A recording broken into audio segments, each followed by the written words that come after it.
Welcome, Red Spotters. Not really another. It's an audio commentary here on this channel. I'm your host, Alexis Soto, and I'm joined by not the Death of Hope, which is good for a change. I'm joined by Alexis Moreno and her brother, David Moreno, and we're doing an audio commentary on Avengers Infinity War. Now, the first thing you might ask, we've already done an audio commentary on Avengers Infinity War. Well, I don't give a shit. We're just picking whatever movies we want, considering, again, brought to you by coronavirus. So we're basically at this point where we're just going to pick whatever.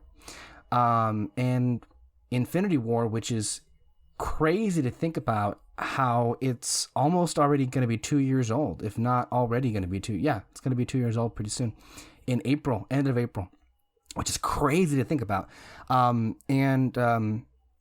don't think in the last audio commentary I had, because I actually watched the commentaries by the Russos and Chris Marcus and Steve McFeely, so I have a lot of more I feel information in terms of what we're not necessarily noticing right now.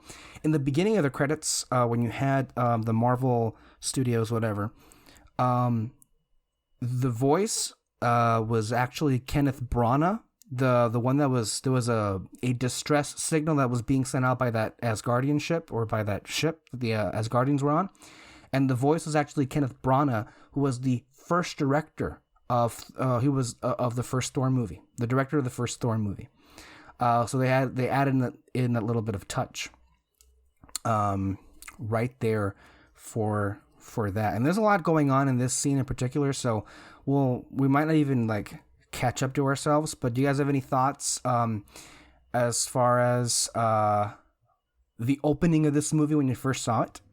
Oh, it was just. I didn't believe it. You mean Loki?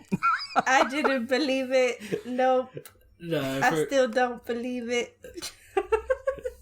No, for me it was just all Thanos. That was just incredible for me. His armor, just the way he looked, it was so intimidating. Yeah, and it's, to me, you really have to go down a list of things that happens in just this opening sequence. And I think one of the biggest questions you got to wrap your head around, and I feel like a lot of us were trying to, because how do you make a movie like Avengers Infinity War even work as a movie? Because of how many characters you have in the movie, but then also how many hero-like characters. And it was interesting because up until this point in the Marvel Cinematic Universe, there had never been, even Loki, I would say, but Loki's at that point, Loki was the best villain that they had. But Thanos changed everything with Infinity War and with Endgame. But you have to ask yourself, there were a couple of questions. Would they make Thanos work well, considering they were known better for developing their heroes? But then the perfect way that they went around that is that Thanos is the hero of this movie. Not a hero in the sense that he's like a protagonist, well, he is in this film, but he's not a good guy.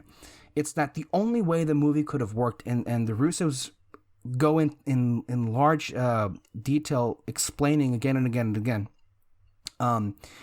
that Thanos, this had to be his film. We had to have a center holding everything down from one clear perspective. Otherwise, this thing would have just gone out of control with that many characters. And I think they pulled it off in spades, how well it works. And Thanos is the bad guy. And Thanos, at the end of the film, creates this feeling of dread, despair, and shock.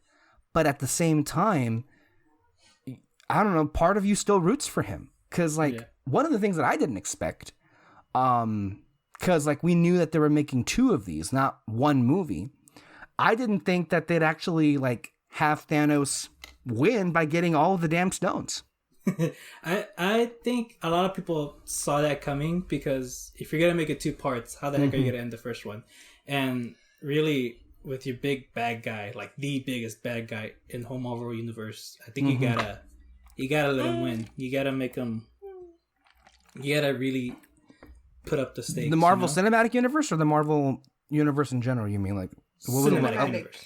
Okay, because Alexis was like, what was she saying? Like she wasn't sure if she agreed with that. Oh, because isn't Galactus the biggest villain? Galactus in the comics, right? But he hasn't been introduced in the movies yet.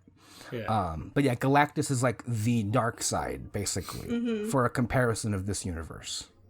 Which is funny because Thanos is the copycat of Darkseid, I think. Basically, yeah, like the whole design of it, and then also, it's not just beginning the movie with Thanos, but also with Thor. Because Thor, in a lot of ways, is the foil to Thanos in this film. We begin with Thor being essentially having everything ripped away from him. And then this film has you thinking throughout the entire time that, because we're on this big like revenge story or like hero's journey with actually the revenge story was with Thor. And in conventional commercial movies, you know that at the end the bad guy loses and the good guy wins. And the way that the movie was basically designed is that it would have you think that Thor, when he throws Stormbreaker and he basically impales Thanos, it's to have you think that, oh, there it is, Thor saved the day, the movie's over. But of course that's not how it ended up going. And then again, what just happened and what's happening right now, the villain from the first Avengers movie was just killed off. And right now, the MacGuffin for the first Avengers movie and the first Captain America movie was just destroyed.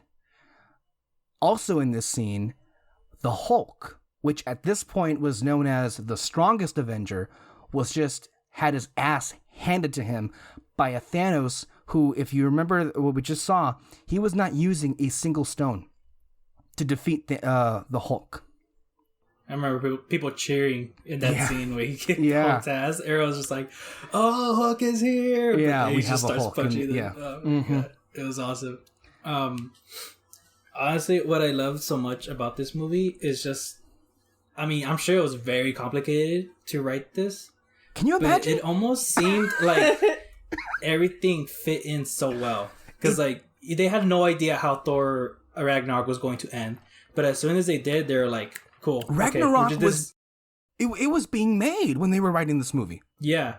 And so the fact that when they did find out, it was just kind of like, okay, let's rework this and we got it. And it's just kind of like, okay, we start here, go. Yeah. Like it all seemed to fit together where every character was at. Oh my God. It was exactly with what we have right here is basically Loki assuming the mantle of Odin's son, which is something for the past few movies he did not assume that title. And for him doing that and to basically go down trying to save his brother, that's the completion of his story. Mm-hmm. That's the completion of his arc. I mean, save for Disney Plus, which is something else entirely. Whatever happens with Loki there. One other thing that we just saw was Heimdall died, but he summoned, I believe, what was it called? Dark energy, dark magic, whatever it is. He used it to summon the Bifrost and then send Hulk all the way back to Earth, which, and again, is another brilliant callback to the first Avengers film where Thor comes out of nowhere, which was, at that point, the Bifrost had been destroyed because of the events that happened in Thor 1. And I think, really, the writing shines in terms of, like, the complete magnitude of information that you have to know that makes these moments even work. And I think it helps that the writers, Chris Marcus and Steve McFeely, have been basically around since the first phase of the Marvel Cinematic Universe, from all three Captain America movies. They even wrote Agent Carter. So they're big Marvel people. And wait, they wrote Agent Carter? Well, I think they were even producers on Agent Carter, yeah. Oh, wow. Which is why in the next film you'll see James Darcy. So, yeah. It's funny how that works. Yeah. But it's also just, and not just in the writing, but then also with Russo's, handling storylines that other people have worked on. like taking what Taika Waititi did, and then like this is honestly like I can't even imagine how difficult that must be when you think that Thor Ragnarok wasn't out, which means the response to the movie hadn't been around to know whether or not it had been received well or not. And the fact that Thor is such a big part of this movie, that's pretty ballsy, like not knowing what the reaction's going to be. And then remember when they decided that Thor was going to be a big part of this movie, he wasn't the rock star that Ragnarok made him be. Or at least the beginnings of a rock star. I think you could argue that this movie right here is where he officially became a rock star, when he comes in toward the latter end of the film through the Bifrost with Groot and with Rocket, and everybody was cheering and everything. So, but yeah, a lot of things that we just said right now, and that was just the first like big sequence. Oh, no. It's like we still. I'm pretty sure we missed a lot of things just going on in that scene. Oh man, it's gonna be hard. Yeah, one of the things I want to keep mentioning. I'll get to you right now, Dave. I just want to say Alan Silvestri score, Alan Silvestri score, and Alan Silvestri score. Oh my god. And here we are with the score right here, the Avengers. You can actually make a game out of this movie. It's like drink every time someone cheered in your theater. And people cheered in this part. They cheered in Hulk. Oh my god. They cheered here. I know. Yeah, and I mean, just to have Pepper Potts back on screen was an event in and of itself, right? I mean, yeah, it's Pepper Potts with Tony Stark, which is like, this is like the most like, this is the first scene with them, Homecoming notwithstanding. This is the first scene with them where it's just those two. So that's something exceedingly special, right? It had been since 2013 on Iron Man 3. Which is crazy to think about. The gap that there was right there. Yeah. What do you guys feel? We'll also talk about things that were a matter of issue. Do you guys like the look of the nanotechnology Iron Man suit, or do you have like issues with it in terms of like how is the CG the issue? Is the design the issue? Do you have no issue at all? I think they could have worked a bit more on the CG. I think it looked way better in Endgame, but that's mostly because they put all of the money in the world in that. So, but yeah, I mean, there was just a couple of scenes that CG could have been worked better. But other than that, I think the design looks pretty great. I kind of like the sleek look of it. I love this part. I'm sorry, are you handing out tickets or something? Like I first thought that was like a circus joke, but it ended up being a religious joke. I guess handing out tickets or whatever, because like he looks like a sorcerer or some kind of like religious, like he's in a cult basically, Doctor Strange. So, and in this reaction right here, like it says so much. Like he hasn't seen him since Age of Ultron. Yeah. Oh, I love this part right here. Like another reason why I love this movie, it's because I think I saw the audio commentary too of this movie. And one thing they kept bringing up over and over is that this movie rewards people that have seen all the movies. And in this scene in particular, like, it really shows. There's so much that goes on here. You see the stones all together, or illusion of the stones all together, and it's kind of explaining the whole process again. It's really, like, it really helps for those who haven't seen it, just kind of, like, explaining the situation. And I love when they brought up the stakes, before this scene, where Doctor Strange's like, what is it? It's not. Well, it's the fate of the world is in danger. Basically, he says that to Iron Man. I can't remember the exact line. Right here, right there. Yeah. He sent Loki. Yeah. The Tony reaction just sells it right here. This is it. Oh, yeah. Those three little words like show so much of what he went through, and it's the best. Yeah, and it to me, one of the things I want to pick up from what you said about Russo's commentary in this scene, that it does two things. It rewards longtime viewers, but it also holds your hand if you're just watching this for the first time.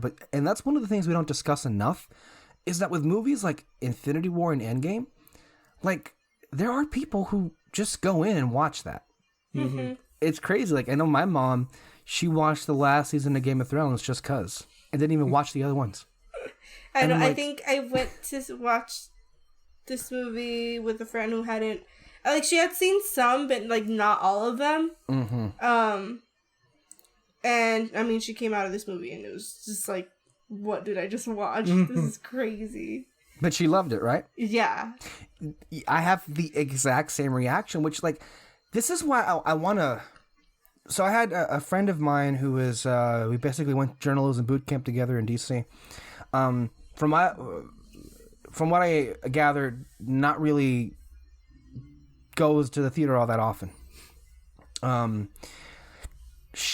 Actually, let me correct myself. She didn't go to journalism school. She was actually my co-worker at the congressional office that I was at. And we went to go see this. She had never seen a Marvel movie before. And she was like worried about like being lost and like, okay, what do I have to watch? Are there like recap videos so I can like be prepared for this? And I'm not even sure she had time to do any of that, but what I really do cherish is that memory of seeing it with her and just being so... she's from China, originally anyway, and they say that Chinese audiences can be very lively, and she was very much lively and excited throughout all of this movie. And I just like... And then another friend who was in that journalism boot camp I mentioned, we were discussing Infinity War.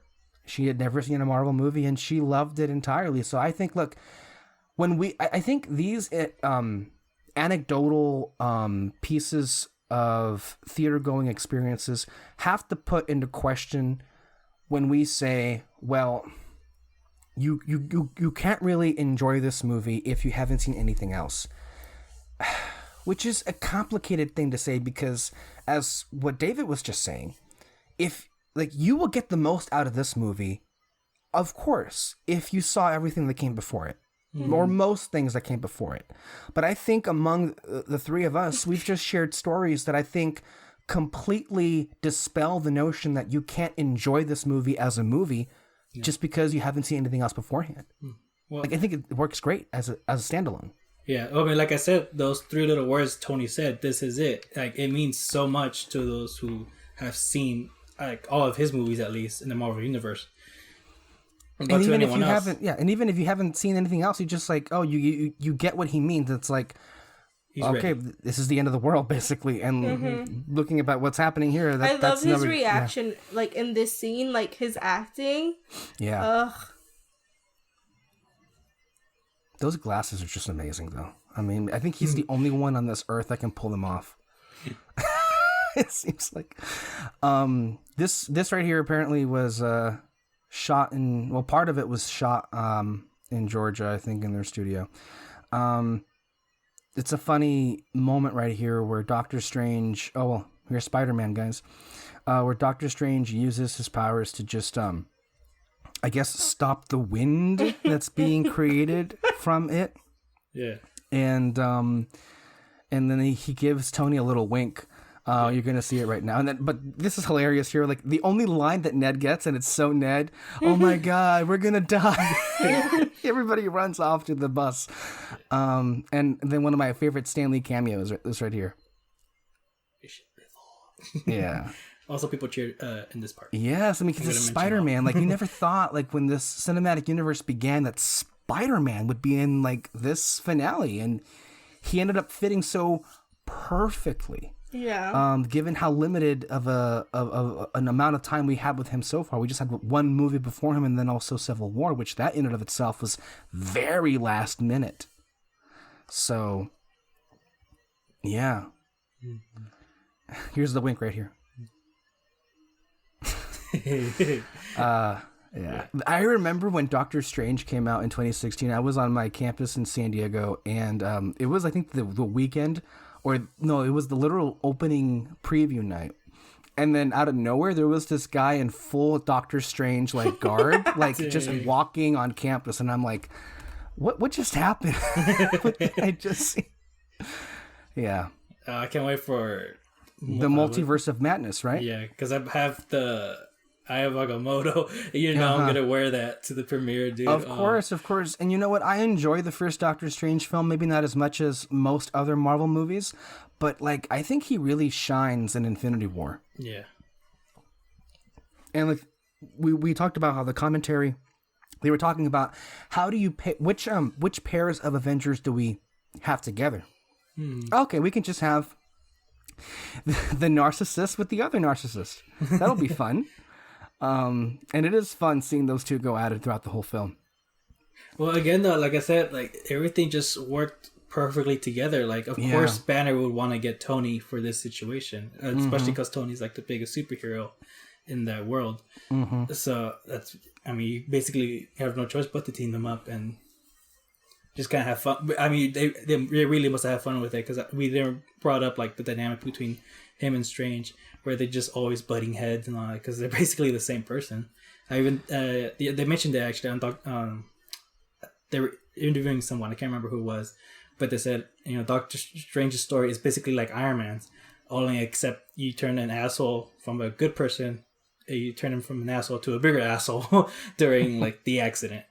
Right. That's really the only difference between Doctor Strange and Iron Man. Right. I love Bruce's little reaction, little kind of excited reaction, like where did that nanotech come from? And yeah, Bruce goes through a little bit of a story arc here. I know one of the things that the Russos keep saying in the commentary especially is that we have to give, even if it's like a limited, like very simple, bare to bone, like arc or a little bit of a story issue that happens. Hulk obviously doesn't want to come out because he's tired of playing second to Banner. He's tired of being used by Banner. And so Banner kind of has to be a hero without the Hulk in this movie. And that was going to come to a head in the third act, which we'll get to when we get to that part of the movie. But one thing that we should address, we glossed it over because we were talking about other things, and this will happen throughout, particularly this movie. Yeah.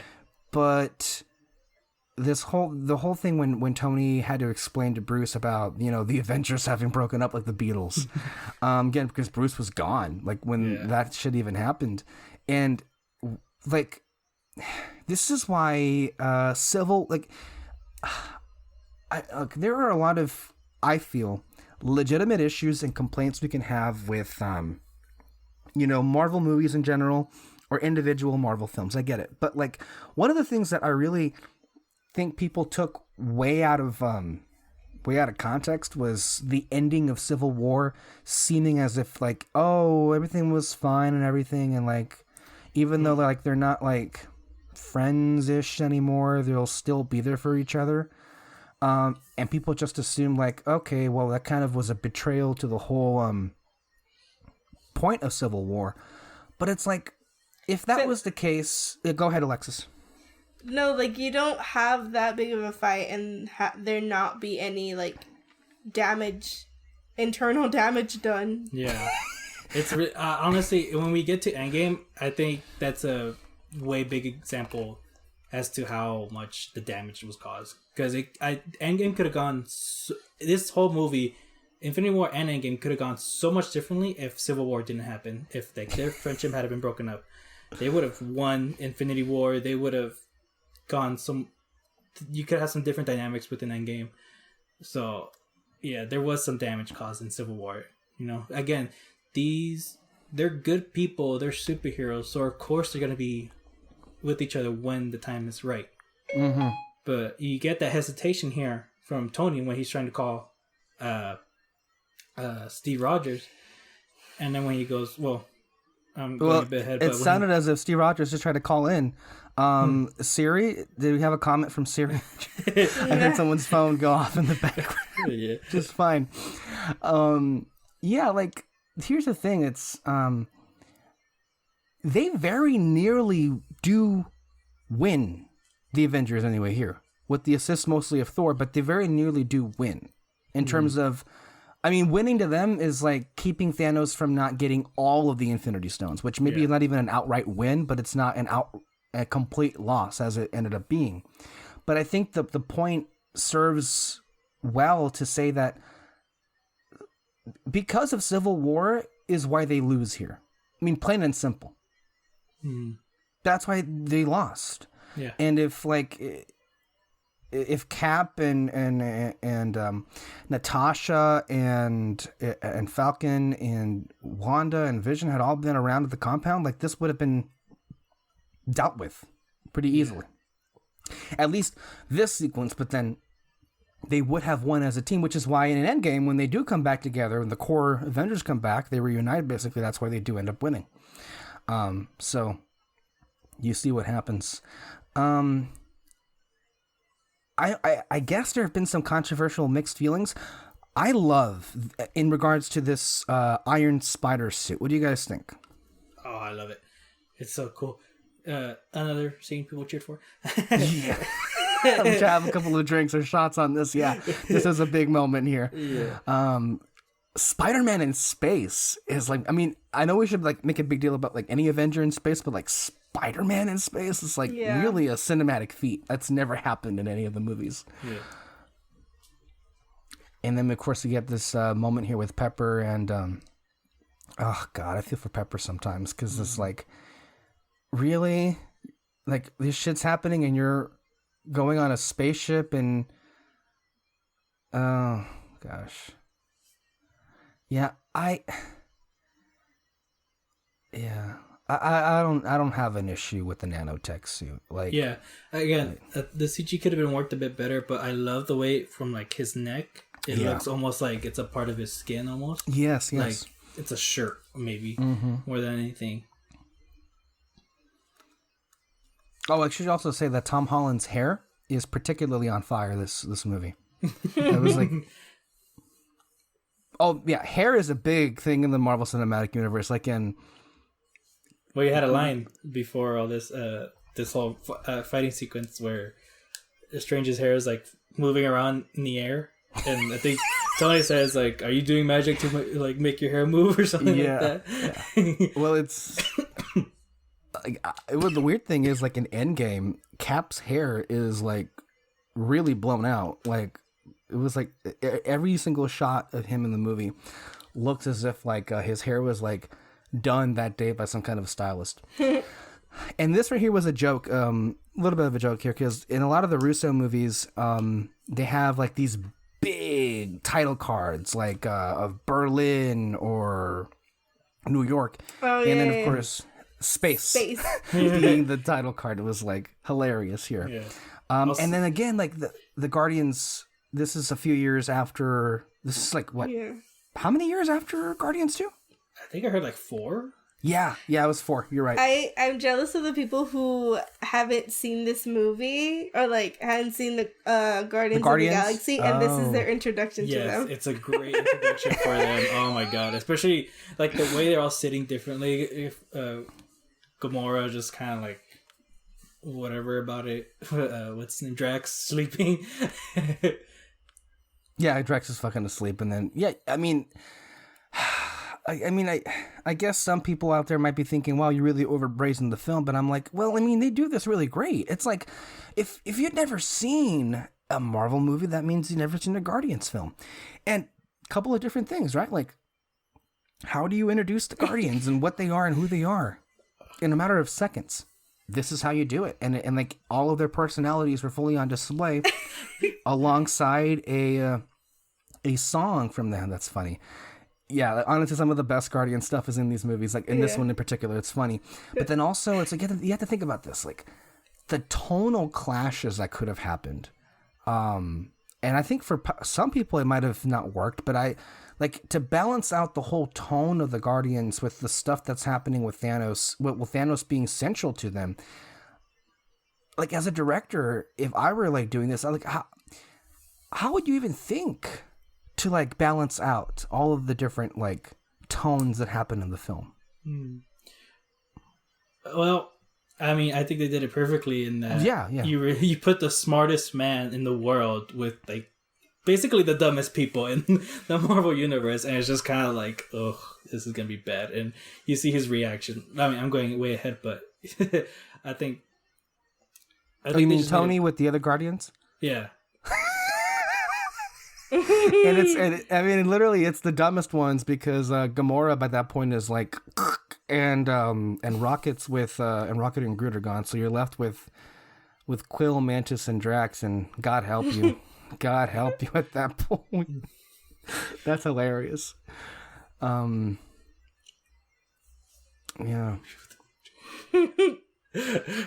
Also, just a bunch of one-liners in this movie. No, there's a lot of them here. But again, one of the initial interactions that we're seeing right now is, well, yeah, I mean, I guess from a cosmic perspective, it would make the most sense to have the Guardians pick up Thor. Yeah. And then it works even better because Thor coming off Ragnarok. Now he's Ragnarok Thor, right? Like he's a much more fun version of the character than, and it's weird to say that he's a lot more fun, given how much tragedy he's just gone through in the last movie and in the beginning of this one. But I do like the eye patch though. I like that touch. And I guess we should have expected it, right? But when I told Kyle when I saw this movie before he had seen it for the first time, like the Guardians were like front and center. Of course, he cried because like he cries if the Guardians like fart in the wind, he'll cry for that. I mean, that's not an exaggeration; that's the truth. But Gamora was always going to be an essential part of this movie, and in true Zoe Saldana fashion, every movie she's in has to make $1 billion, and this one really broke the record. Like especially like she also got some good stuff to do in the second film in Endgame, which is not the same for a lot of these characters who die at the end of it. Spoilers, I guess, if you're watching this, but no, Zoe is great, maybe even the best she's been with it. And like the sad thing is like this is like the last performance with this version of Gamora. I mean, we're gonna have Gamora back, but like that's gonna be it's basically a new knows character. When that'll happen. Yeah. But it's gonna happen for sure. And thankfully with James Gunn doing it, but like oh boy. It was already, I think, to me, too far away. Like at one point we were thinking I think at one point Guardians 3 was supposed to come out this year. Yeah. Oh yeah, actually. That was before the whole James Gunn mess happened, but it was supposed to come out this year. Going back to what you said, like working with the tonal differences between them. Actually, I think they just worked with it. You know, I don't think they tried to downplay any of the characters or anything like that, because I think I heard James Gunn wrote the lines for these scenes, right, for all the Guardians, or at least looked over the scenes for all the Guardians. So from what I understand, the scene itself, in terms of like the concept of what was going to happen and for the story beats, that was Marcus and McFeely. Yeah. The dialogue of the Guardians themselves came courtesy James Gunn. So I don't think, you know, maybe James Gunn had it in mind to kind of tone it down. Who knows? But for me, watching this, I don't think they downplayed it at all. Not really. Like they feel like the Guardians, and really, if you think about it, I mean, to some things, there are some things that are changed in the film to go with the respective tone, but it would really just not feel like the Guardians if they didn't feel like the Guardians, you know? Like one example is the ship at the beginning of the movie, where the Asgardians are on. One of the things that they outright said in the commentary was that it was completely redesigned to look a lot more grim than it did in Ragnarok, because it was a lot more colorful, which it suited the tone of that movie, but it didn't necessarily, it wasn't appropriate for what that opening scene was going to be. So there are some things that are altered here to the overall movie, but, you know, the Guardians, I mean, I don't know if tone down, I mean, yeah, Guardians 2 to a lot of people felt like it was like nothing but jokes, although I feel like that's a gross misunderstanding of what the message of that film was and the character stuff that happened there. But it is funnier, I guess you could say, than the first movie. But there's serious shit happening, right? And like the movie has to keep going and going and going because we have more characters to get to. And you know, yeah, I mean, the pacing of it, I feel, is also what you could say, as we've been saying, perfect. It's like just enough is happening, and then the movie has to keep going and going. And here we have the separation. Rocket and Thor, I think it was just something like a match made in heaven that we'll get into later in the movie. I think one of my favorite pairings of the whole film. But yeah. So this also just leads into a great character moment for Rocket when he come back to them at least. But right. Fucking Groot. The only thing he does in this movie is pick up Stormbreaker. Which is like, okay. Doesn't talk much. Well, I mean, he's really just not... He's too plugged into his own like game, which is the joke, obviously. But yeah, I loved that Paul Bettany was able to do a fucking scene in one of these movies with no goddamn makeup on. I'm just like, because I pity him, because like, I don't know if you've seen some of the behind the scenes stuff, but that Vision is a full body makeup thing and one of the most miserable things to wear, just in general. But it also just shows to you the growth that Vision, is making himself look more and more human. He's becoming more and more human. And, maybe I wasn't crazy about them before. I did like them, but I wasn't crazy about them before. But I really do love these two in this film and their story. Yeah.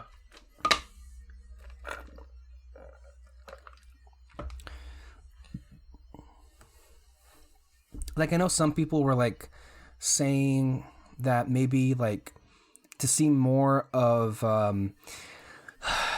Wanda and Vision's relationship in their own like standalone, like maybe let's say if WandaVision had come out before Infinity War, and then like in theory you'd think, well, yeah, that probably would have made more and more people connect to it. But I think the movie does a good enough job of, I feel, of selling this, because like that moment in the end of the movie just breaks your heart with what happens with these two.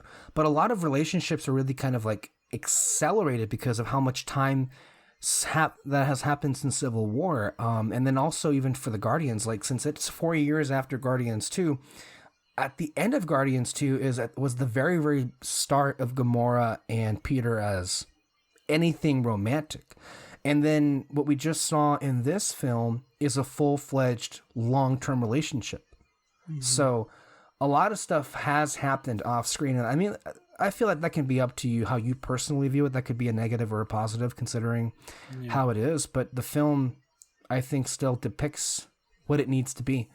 Because ultimately, I think we had this discussion with David and I had this discussion years ago when this movie first came out, which coincided with like Agents of S.H.I.E.L.D. season 5 ending, and how the similarities with the finale of that season and then also this movie is that ultimately the main crux is these pairs of like relationships or couples that have to make big sacrifices.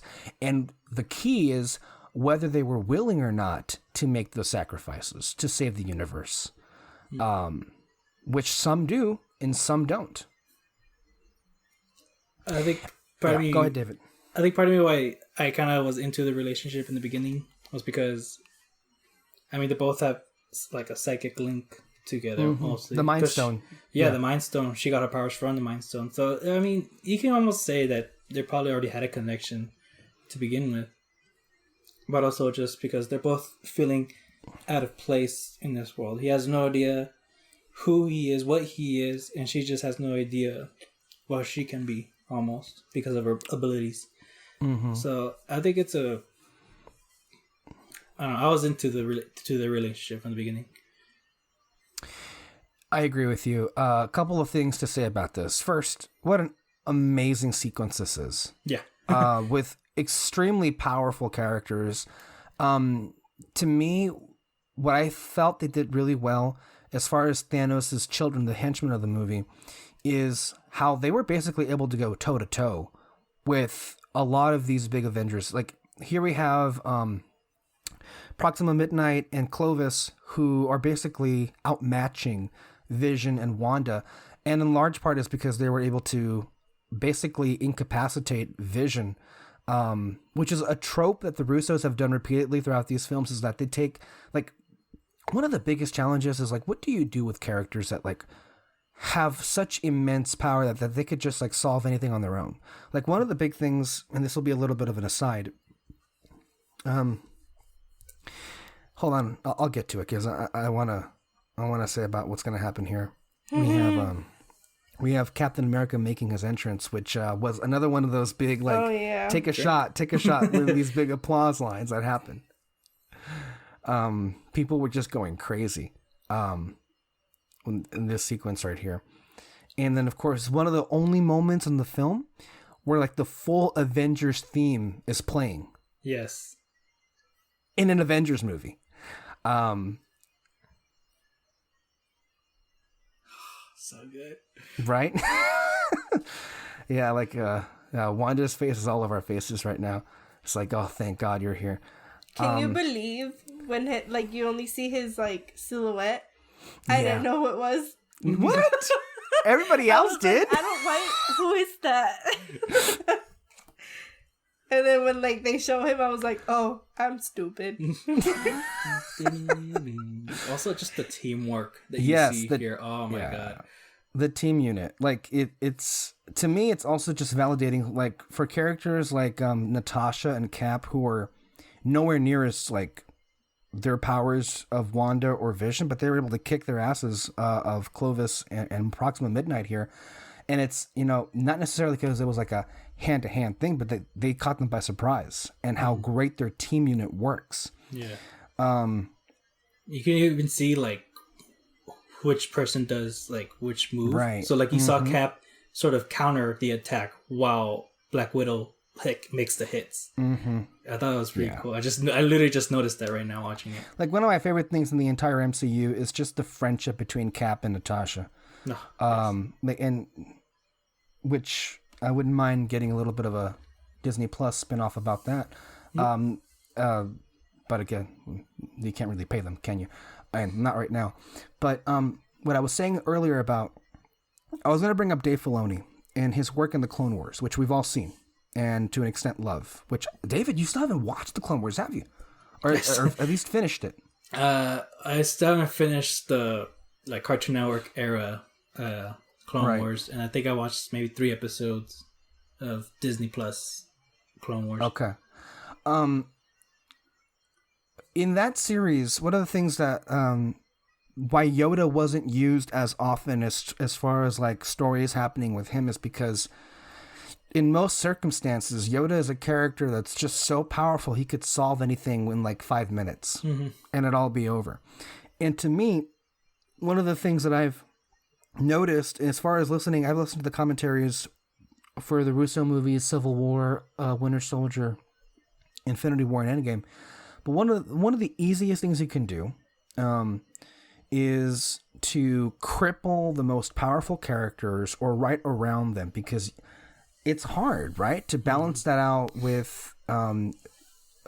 It's hard to have credible threats when you have such powerful characters. And one of the things that they do here is they cripple Vision. They cripple him badly. He can still, I guess, fight, but not all that well. And you'll notice in Endgame, Captain Marvel was barely in that movie. Mm-hmm. And by the way, that all of the scenes with Brie Larson in that movie were done before they even began shooting Captain Marvel. So it was just very, very limited in terms of what they knew that character was going to be. But then also it's like, how do you utilize Captain Marvel and her being a big part of that movie without her, like, being able to just fix everything if she's basically Superman, right? Which is, like, one of the issues that I had with Captain Marvel, the movie. I think Moreno also had the issue with that. It's like, well, Superman has kryptonite, so there are ways to beating him. Yeah. Captain Marvel has kind of nothing to, like, a weakness, if you will. Mm-hmm. That can you can take advantage of. So I feel they need to do a better job of developing that character, which is why maybe she wasn't used she was used sparingly, I guess you could say. Yeah. The sequence that we just saw right here with Gamora's planet, a couple of things to keep in mind. They mentioned it earlier that Thanos had acquired the Power Stone, which was in the first Guardians movie, and we know that it was on the planet Xandar. Xandar was decimated entirely. And that was originally going to open up the movie, was the attack on Xandar, which, you know, would have been cool to see. But the reason why it was just not developed further was because if you're watching this movie and if you just watch that scene that we just saw right now, in your mind, you know what happened on Xandar. Mm-hmm. You know that Thanos showed up, he got the stone, and they just moved on. And it gives me anxiety to this day that I don't know what happened to John C. Reilly and his 2 daughters. So, yeah, there's a story there. And with, of course, Xandar being destroyed, one of the things I think that Kevin Feige is going to take advantage of is, so the Nova Corps are gone. The Guardians are recovering. So one of the, I feel like it's safe to assume that Sword and what Nick Fury is doing with the what are they called? The Skrulls, yes, is going to be like the next, like the shield of space or the security agency of space, right? Yeah. In future movies or in the next phase of the cinematic universe, which James Gunn was involved in from reports. Although when he was fired, I know they literally had Kevin Feige go out on camera and say James Gunn's involvement was more exaggerated than what we want you to think. At that point, well, James Gunn was fired, right? But before he was fired, that we were under the... Oh, this is hilarious right here. This... Fucking Drax. Like, he's honestly one of the characters who never fails to make me laugh. And all you gotta do is just stand there. Okay, I'm just thinking about the Invisible Man poster with Drax in it.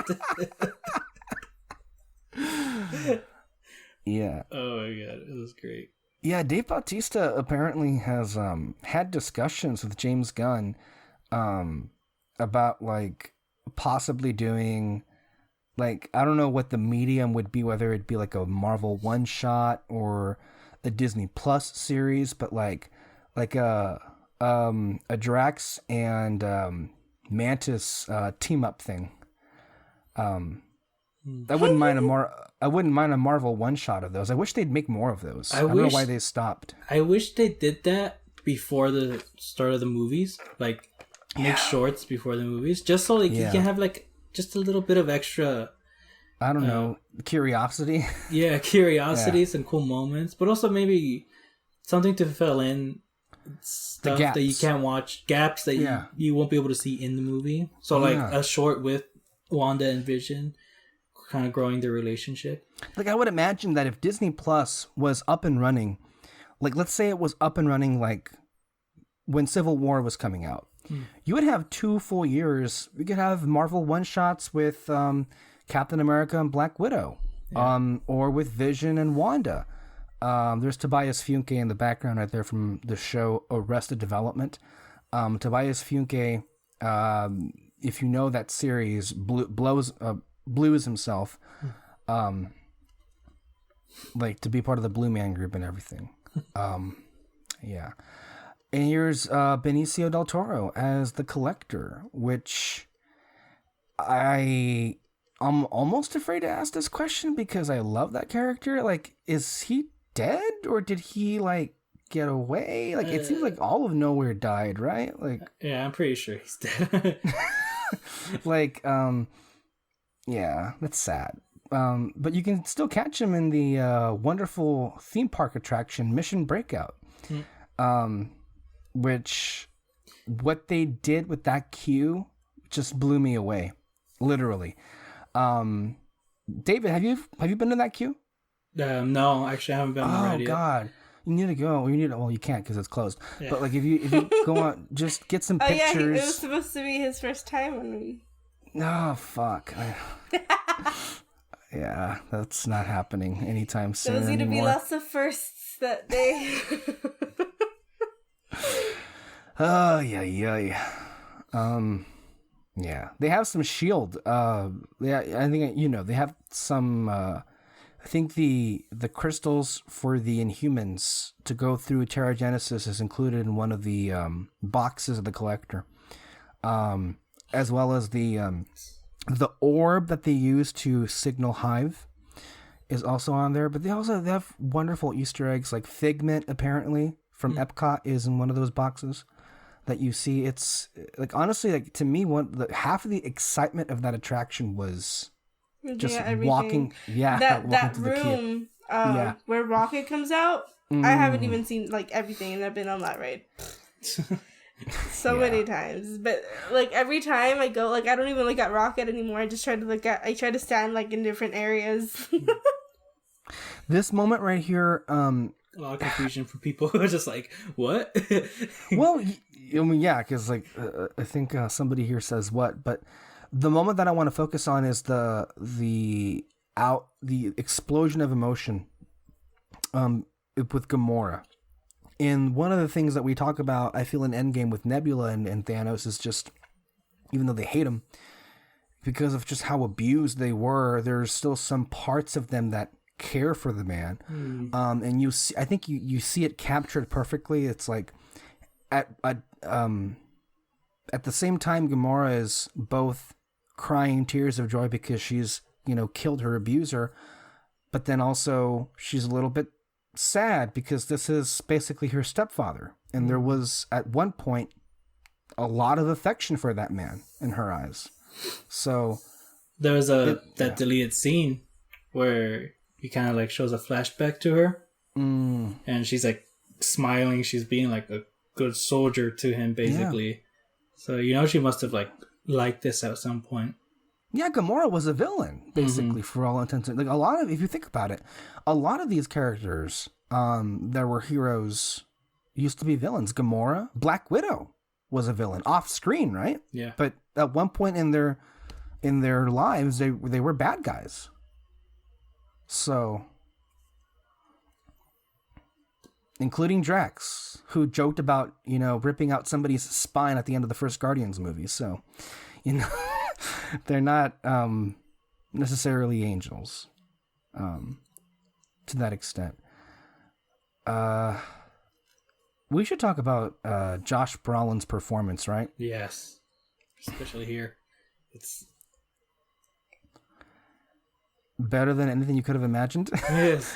It really is. Yeah, no, sorry. It was every line right here from Peter Quill, just so funny. That sack of a chin. God, Gamora's hair is beautiful. I'm sorry, I just had to point that out, It changes colors and it trips me out. Does it change colors? It's it's one color, but with the different lighting, it changes the color or the tone, right. I guess. Yeah, that's always kind of confused me sometimes too. Yeah, but it's really cool. I wish it's mood changing hair. I think Josh Brolin just really perfected the voice for Thanos. Really, I mean, yeah, it's mocap. He's bring a lot of facial features into it, but right here when he screams "Do it," it just shows his intensity, just how much he's the best. There's just so much, with the performance. Yes, the voice is perfect. I mean, of course, it is motion capture, as you said, and he was physically there, which that could be an adventure in and of itself, having to act around and act as a motion capture character. But, and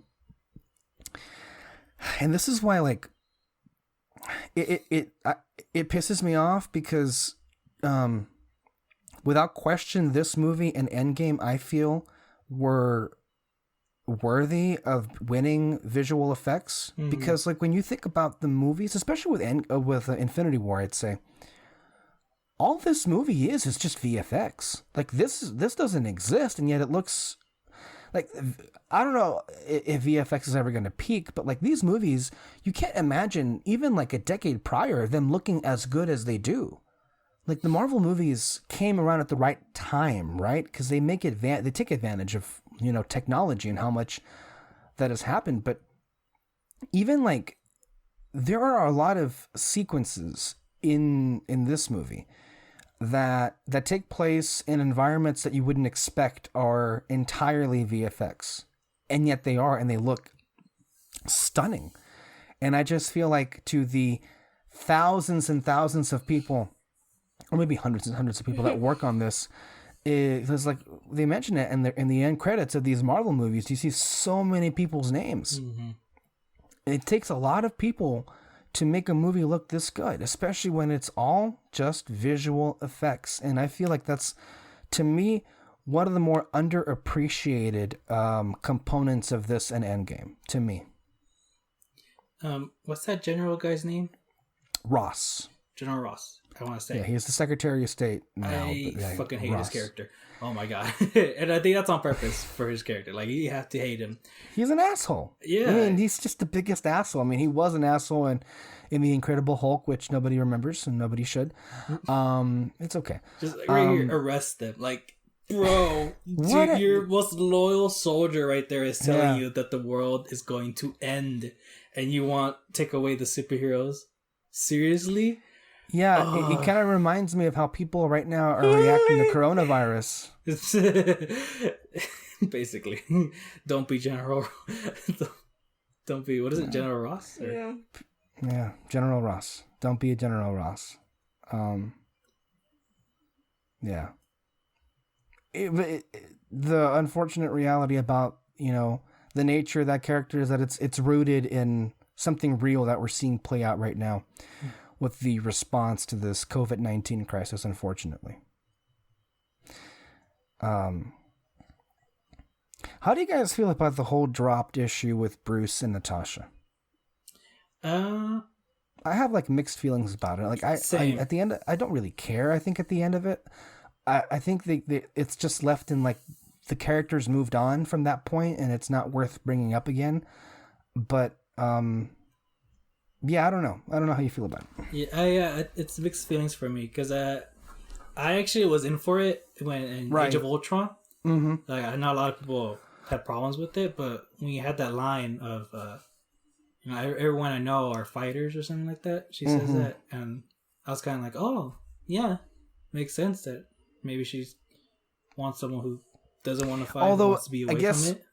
I guess one part of it that did make it awkward is that Natasha is basically the mom of the group, and then she's like sleeping with one of the sons, or like trying to sleep with one of the sons. So, I mean, it's whatever, but like, I mean, she is basically the mom of this group.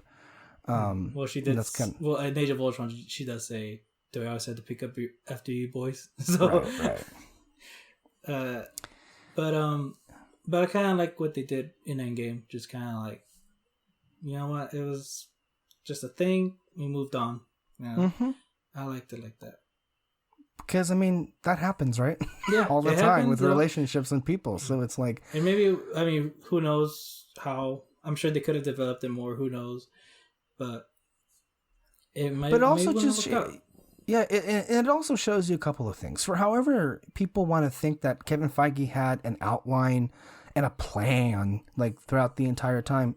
There was no plan. There are so many storylines that have been dropped on the way to where we are right now. Mm-hmm. Including one that we just mentioned, for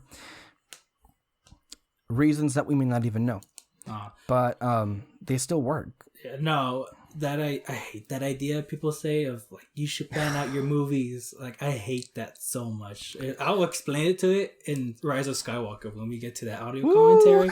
Oh, that's a tease for that when we're doing a commentary for the Rise of Skywalker and The Last Jedi. So, and another one for The Last Jedi. But yeah, that movie is the primary example, isn't it? Yes, it's everyone. What it is. See, should be planned. And look, Kevin Feige deserves a lot of credit for producing these films. I do. But let's I feel a lot of Marvel fans still take like the Russos and Marcus and McFeely for granted, because ultimately Feige was the producer, but like the ones who make the movie are the writers and the directors, like first and foremost. And Feige is the producer who's there, like he's the guy that approves or shuts down the idea for the movie. Yeah. And who ultimately has to make the story of the movie work with what the other movies is going to make. But like, yeah, people really give way too much credit to Kevin Feige. And on the flip side, no credit to Kathy Kennedy. 'Cause regarding that last movie notwithstanding, she's a great producer, like one of the best producers ever. Not just, I don't even mean like her tenure as like Lucasfilm, I just mean in general as a Hollywood producer, like one of the most successful. Yeah. So people just, I think, have a complete lack of appreciation for some of the artists that are involved, and think that it's all on one man's shoulder. Quick to mention here, Ebony Maw is a great villain. And surprised that this is where he gets offed. Like, I wonder how he would have, I know we get more of him in Endgame, but considering how much the actor is hamming it up in that character, you'd think that maybe he would have had a bigger part with the rest of the Black Order in the Battle of Wakanda. But I get that you need somebody here. And Ebony Maw is pretty powerful. Maybe too powerful for a lot of these Avengers. Like, he's too powerful for Doctor Strange, which is like, wow. I so wish we would have gotten that scene where Tony throws the nanotech to Strange and Tony wears the cape. Oh my god. That would be funny, wouldn't it? That would have been awesome. But I mean, I still love what we got here. You know, yeah. The fact that I love that how the cape is like the magic carpet from Aladdin. Its own character, not for who you forget it's a character. And Tom Holland, everybody. Yeah. Oh my god, this scene that's coming up. The end? Which one? Which scene are you referring? Oh. Yeah.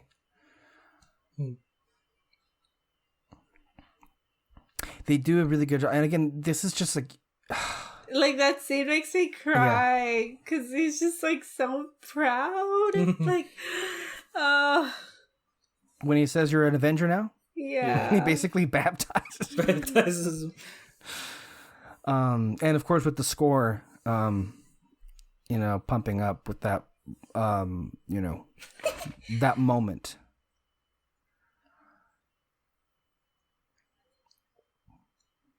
Yeah, but one of the things I was going to mention is that, again, another one of these instances that you're reminded of how much information that has to be in the heads of these writers. Because here we have another instance where Peter Parker's love of movies comes in handy. They literally just like, oh, we'll just take this out of Alien. We've all seen Alien, right? No, actually. I know what happens. Alien is one of the best horror movies ever. It is, oh my god, scary. I've seen some, but I don't think I've seen that one. Now, the best, the first two are the only ones well, not the only ones, but the first two are the best two. The first Aliens is like a horror movie, and the second one is like a full blown action movie. But they work, and both of them have Sigourney Weaver in the same character. So, like, you really don't need any other movie besides those two. Like, they're its own complete story. So, maybe we should do those. That'd be fun. They're great. Yeah. I was actually, because I just got my TV. I just got my new Fire Stick, and congratulations. Yeah, I was looking at the movies that's on Movies Anywhere, and Alien was at the bottom, and I was like, I should watch these. They're for you, Moreno. I don't know. It can get pretty scary. Some of those sequences, because I mean, the design of the alien. I don't know how you feel about it, but it is easily one of the most disturbing things ever created. No, well, there's always they have a lot of replicas of them, and I never go near them. Yeah, you shouldn't.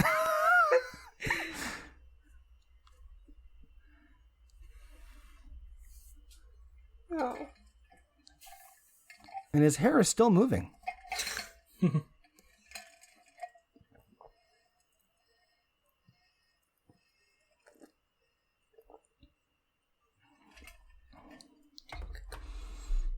Do you concur? Dude, I love their interaction with each other.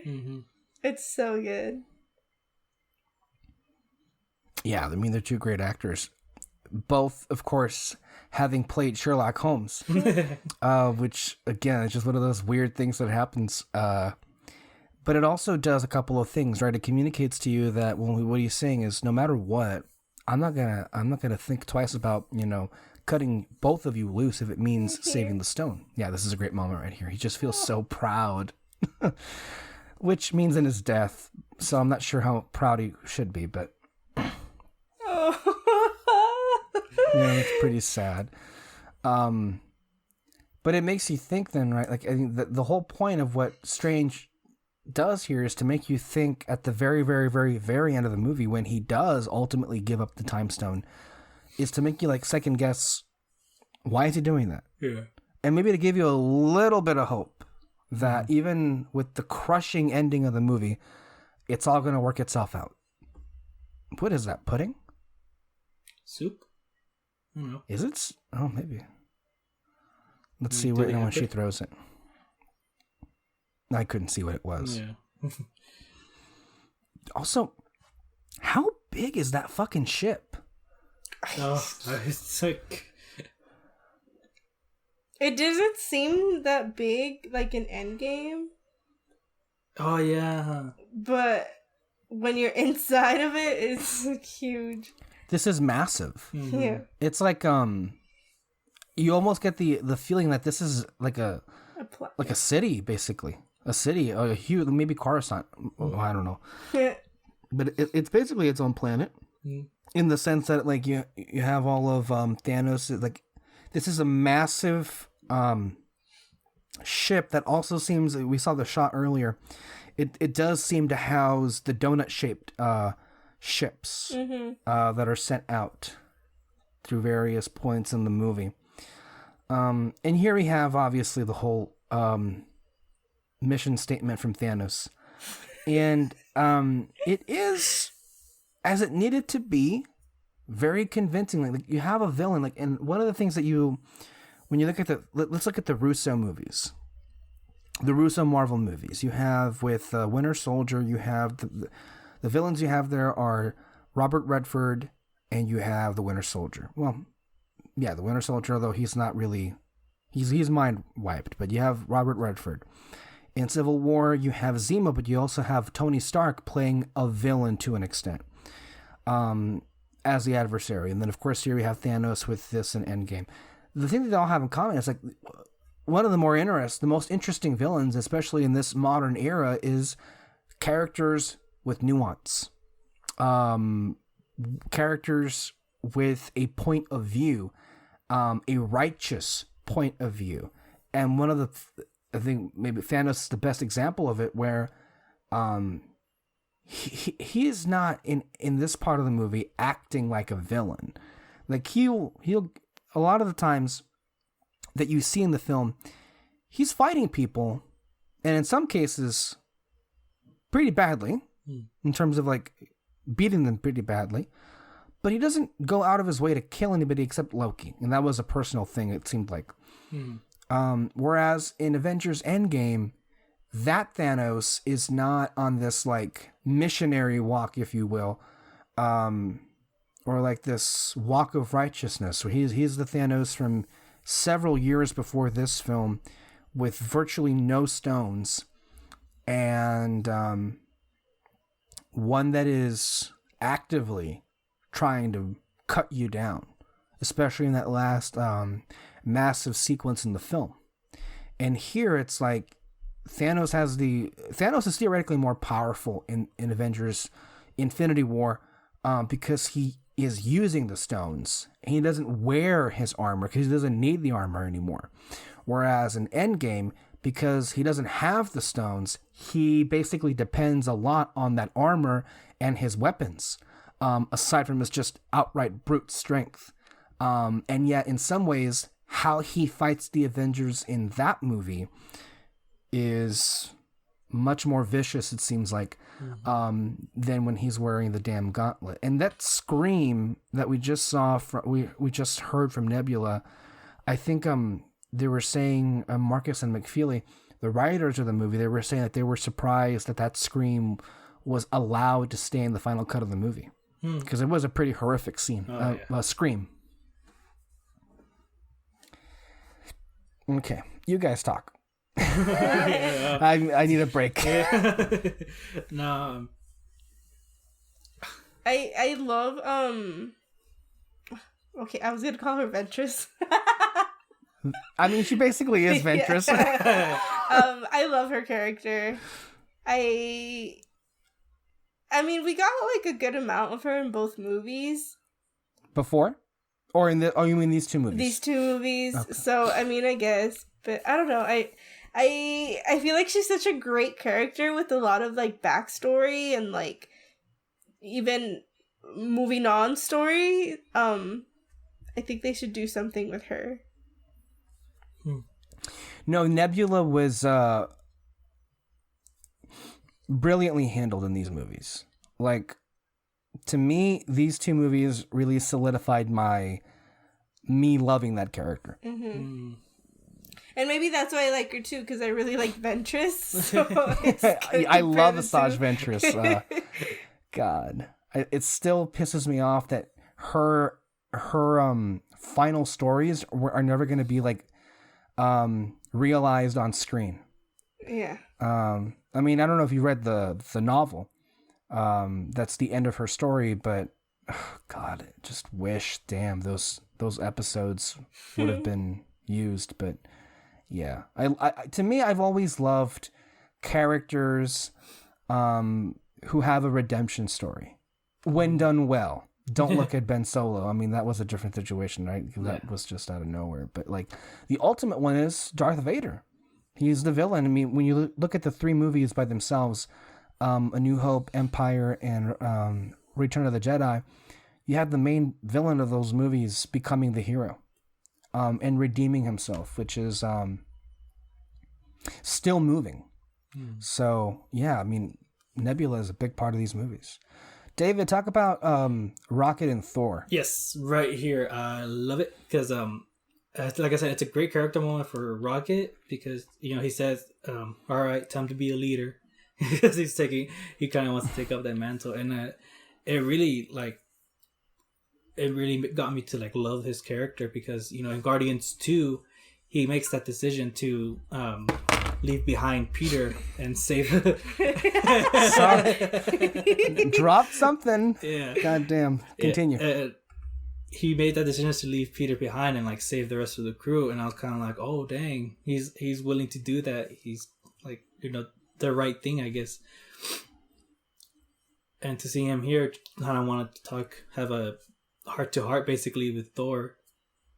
I really wish in Guardians 3 he actually does become like a leader of the Guardians.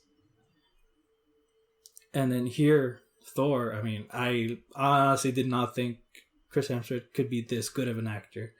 Not that I thought he was bad or anything, but like I think he surprised everyone who saw this movie here. And I think he's about to say some...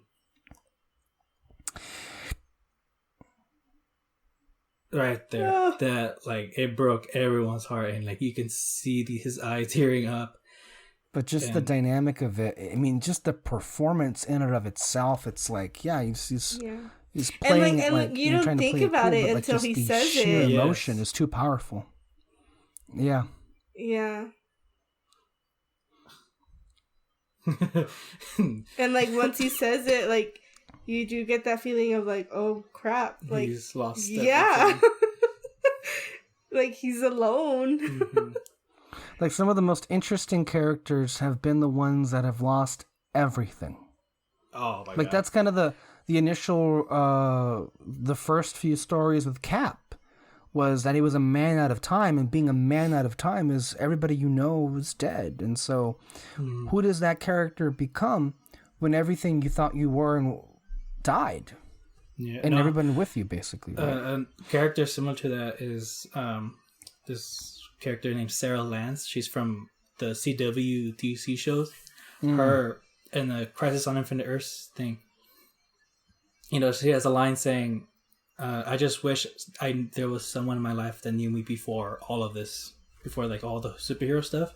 And on Crisis, Oliver Queen, spoilers, he dies, which was her only friend, the only person that ever knew her before the superhero stuff. And when she says that line, even Ale started crying because her She lost her sister, her dad, her mom, and now her best friend. And she has her own team. Which is like her family now, but they only know half of the story, basically. Yeah. So it's like, it's almost like, and her character development throughout all of the CW shows, it's honestly amazing. She goes from being Batman to basically becoming Thor, you know? Mm-hmm. Like, she's I think anyone who's seen the CW shows, they'll tell you that she's the best character out of all the other ones. And I think it also just reminds us why we care about what we're seeing right now happen on screen, right? It's like all of the great filmmaking that is happening right now, we wouldn't really give two shits about it if it weren't for the fact that we love these characters. Yeah. And that's just the reality of it, which is why we root for these characters and why we love these movies. Here we have Peter Dinklage, everybody, taking a break from Game of Thrones. I remember, like, it was confirmed that he was going to be in this movie, and I forgot about it until I saw this scene. I was like, oh yeah, he was in this movie. What the hell? Yeah, that was the exact same way. Of course, Peter Dinklage is always great, and he does great here. Also sad what happens here. I'm going to fill in some blanks. That is just, it's not overt in terms of the communicating what happened in the timeline of all this, but like, so supposedly after the events of the Dark World, when Odin was removed from the throne from Loki, and yeah, Loki fucked up again, no surprise, but with Loki disguised as Odin on Asgard, and with Thor basically scouring the universe for any information on the Infinity Stones, he really should have just gone to the Doctor Strange. I mean, but okay, he went on a mission to find what these stones were about and everything, and he was gone for a while. In between that and Age of Ultron, and then after Age of Ultron, even more so. But the whole thing is that while Loki, a disguised Loki as Odin, was careless with the stuff that was happening. So the situation where Thanos basically attacked Nidavellir and exterminated the dwarves, if Odin had been the king of Asgard and he had seen what had happened, and Heimdall would have seen, but Heimdall was also on the run after the events of the Dark World. While Loki was disguised as Odin, one of the first things that he went to do was to get rid of Heimdall, because he didn't trust him, obviously. Didn't want him around. And so Heimdall was on the run. So Heimdall didn't see what happened, so Asgard didn't know what happened with Nidavellir. And so in this time, Thanos attacked him, and then he had Eitri make the Infinity Gauntlet.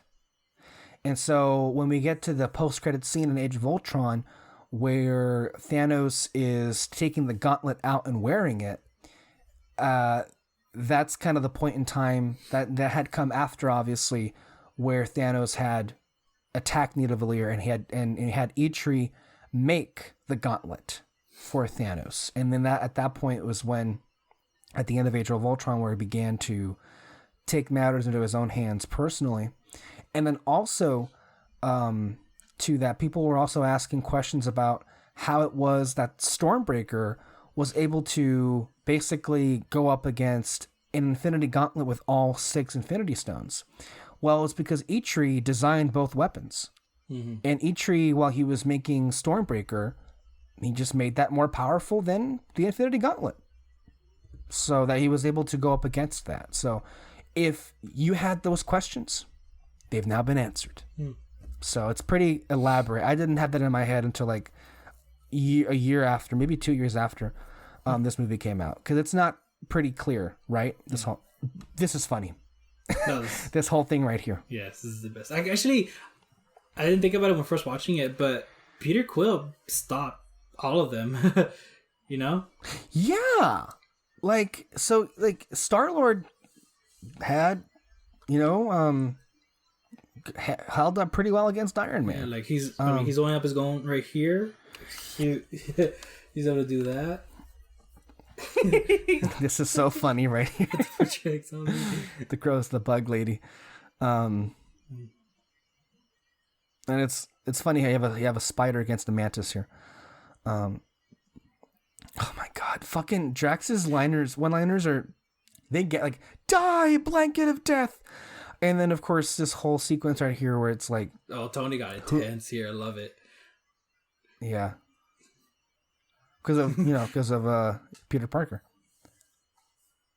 Why is Gamora? People were laughing so hard at that. I mean, Drax is always good for a laugh. I mean, you can, yeah. I can take it. Oh gosh. I love how the eyes move, Spider-Man's eyes. Oh yeah. To give him a little bit more of a facial reaction, even though you don't see his face. Mm-hmm.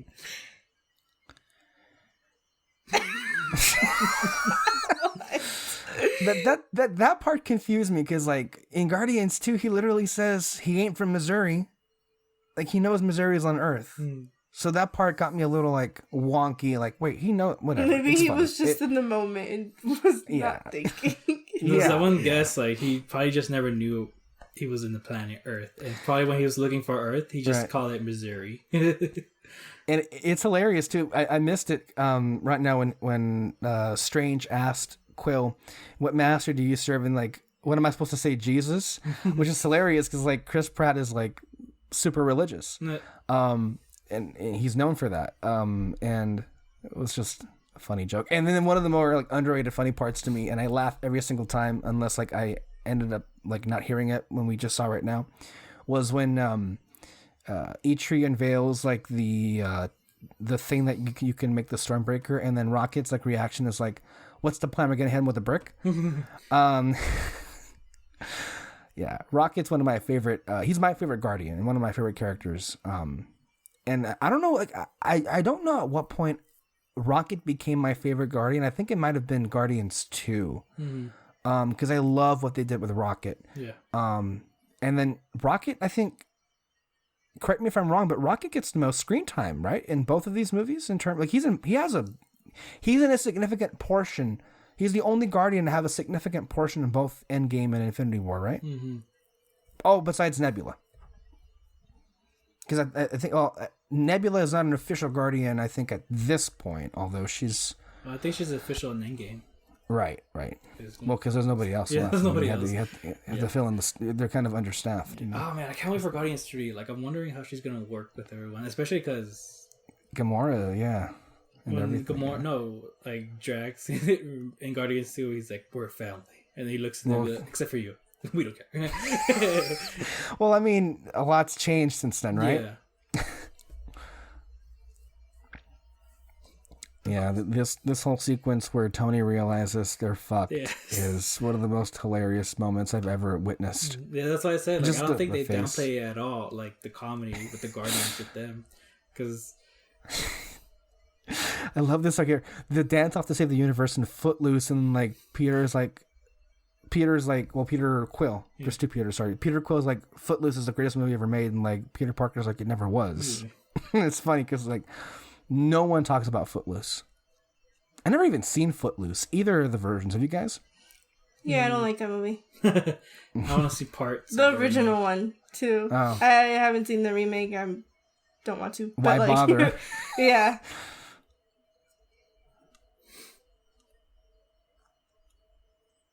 And I remember some of the memes that have come out through all of these movies, like that. What we just saw right there was Doctor Strange, like, fast forwarding through Avengers Endgame, which is basically what's happening from a story perspective. Mm-hmm.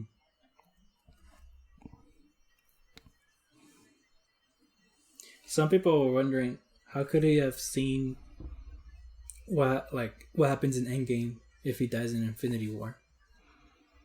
You know? Because, well, what I thought it was, because you know how the Sorcerer Supreme, she couldn't go forward her death, so how could he? And I think it was just mostly because he gets brought back to life. So of course maybe it's just like he's going, and then just cuts to black, but then all of a sudden, it just comes back. And I think that's how it Right, works. he probably wouldn't see the stuff that he missed, but when he gets snapped back, right? Because I think what the suggestion is that he sees up to where he gets snapped, but then when he gets snapped back, and I'm sure there are many versions in the final battle of Endgame that ended with them still losing, right? Which is, I think, the suggestion there. This, to me, was such a surprise. And I remember in the theater, people were like, drink. just like gasping, yeah. Well, maybe not applauding, but just shocked. Yeah. The Red Skull, who everybody was like, he's never coming back. Yeah. Like, that guy died. Like, no, he didn't. Do you think he actually will come back? I mean, they made a point to say that Red Skull is now free to collect the Infinity Stones on his own. In this timeline, anyway. So, but then it's also, when we get to time travel in Endgame, there's like different perspectives on how that worked, whether it's alternate reality or like actually going back in this timeline. So, and that can get really out of control, just talking about the many realities that there could be. So it's like, it's hard because there's also reality where like Steve Rogers reunites with Red Skull by returning the Soul Stone. But then like, what happens when you return the Soul Stone? Does the people come, like, it's weird. Yeah. How do you even return the damn thing if there's, it's I don't know. This to me was easily one of the best scenes in the film. It is an amazing sequence. I love just the acting that comes through the Josh Brolin through all the VFX, but also with Zoe Saldana. And there was controversy with this. I think we discussed it one of the last times I watched this with Peter years ago. There was controversy with this sequence and the whole dynamic with Gamora and with Thanos because people were offended that the movie was trying to suggest that the abuse that Thanos had enthralled on Gamora was being communicated as actual love. And I have my own perspective. What do you guys think of that? I mean, people just complain, right? But like, I mean, people seemingly had this issue. What do you guys think of that? I think it's just their thoughts of saying like an evil person can't love. And that's wrong, at least for me. I don't know about you guys, but someone bad can love someone. It's just the way that they interpret that or show it is just completely rewired for them, That's really all it is. It's called being a toxic person. Yeah. That's basically all it is. So. And I mean, who's more toxic than an individual who's trying to exterminate half of life in the universe? See, again, his perspective on it is completely rewired. He thinks destroying half the universe is going to save it. Right. But, that's not might be the case. Like, he's convinced himself that what he's doing is an act of love, when in reality it's not.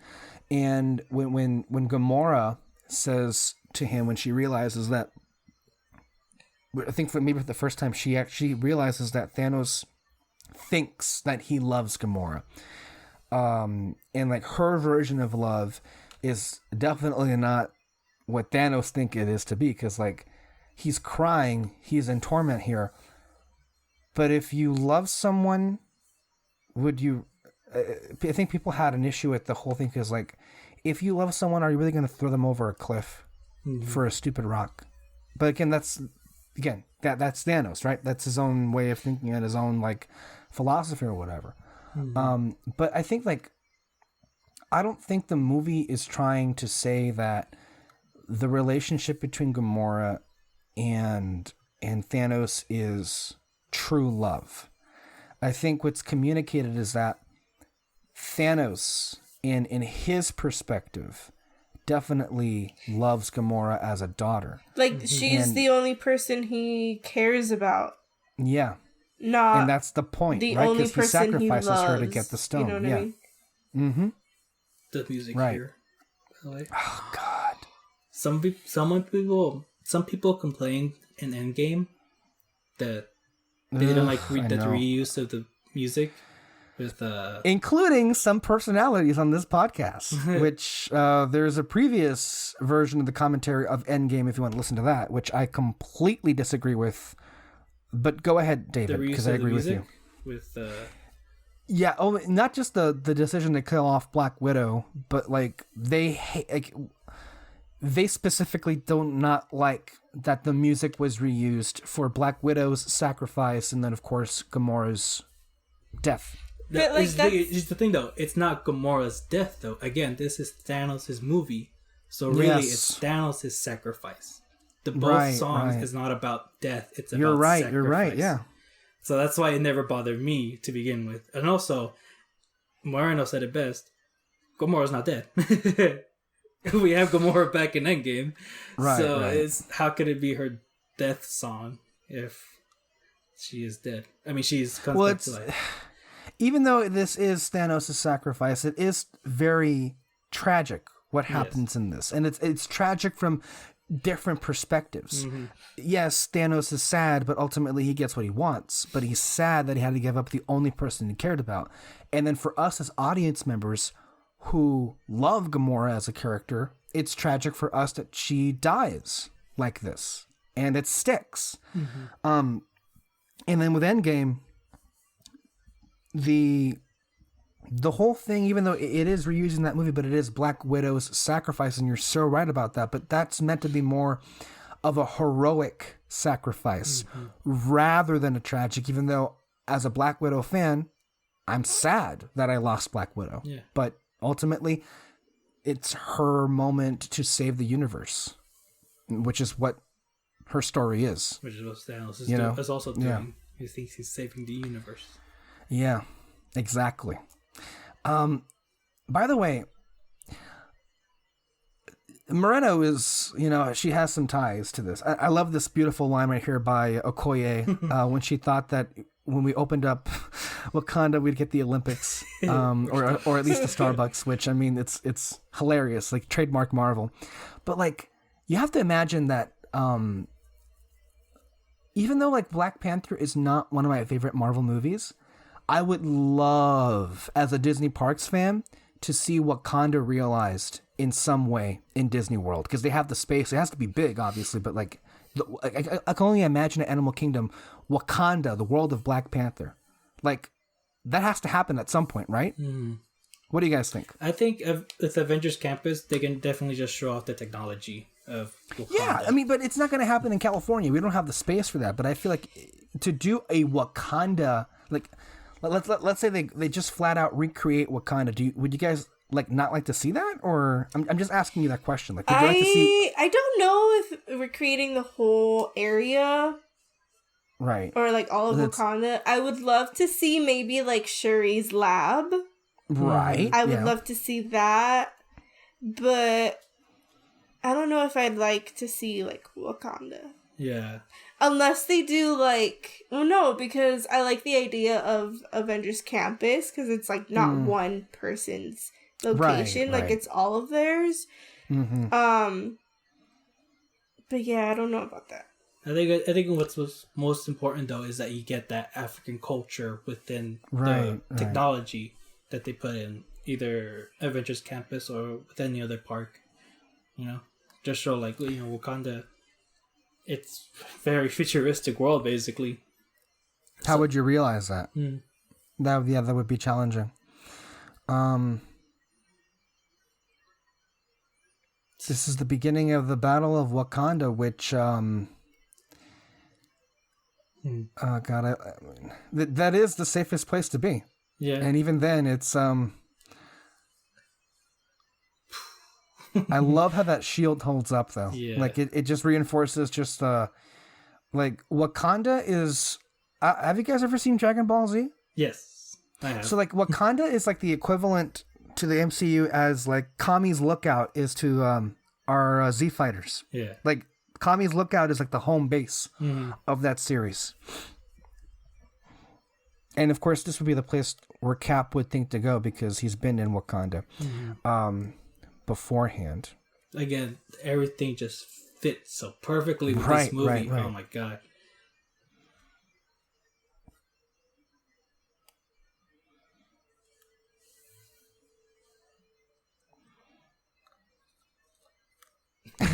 This is another one of those moments people were just applauding. Oh, he gets a shield. Yeah. Yay. One thing I forgot to say, and this is going to be something I bring up again when we talk about the Rise of Skywalker and J.J. Abrams's complete insistence on recreating the exact same environments for planets in Star Wars. Look at this. Look at this. Look at Nowhere. Look at where were we? Titan. Mm-hmm. Like the environments that they're able to. I don't know if they used. I assume they used the comic books. Worlds. Well, yeah, but I assume they used the comic books for inspiration. For these planets, I don't know if they had references for what these locations would look like, but these are wonderful realized environments. A lot of these happen to be in space, these different planets. Vormir, we were just on. The place where Thanos killed Gamora or sacrificed her. Like, those designs, like, I feel are much more, like, unique than Jungle Planet, Ice Planet, Desert Planet. You know, it's like, and like, they're made by the same, like, company or movie studio. Like, you'd think that, hello, this music here, yes, and the joy of Chris Hemsworth, like, that's Anita Valier. But also Rocket's like all of the planet. Yeah. Oh, it's so good. I'm happy we watched this before an Endgame, because it just reminds me how much I love Infinity War as well. Yeah. Like, it's, oh my god. And then, of course, this. What's damn?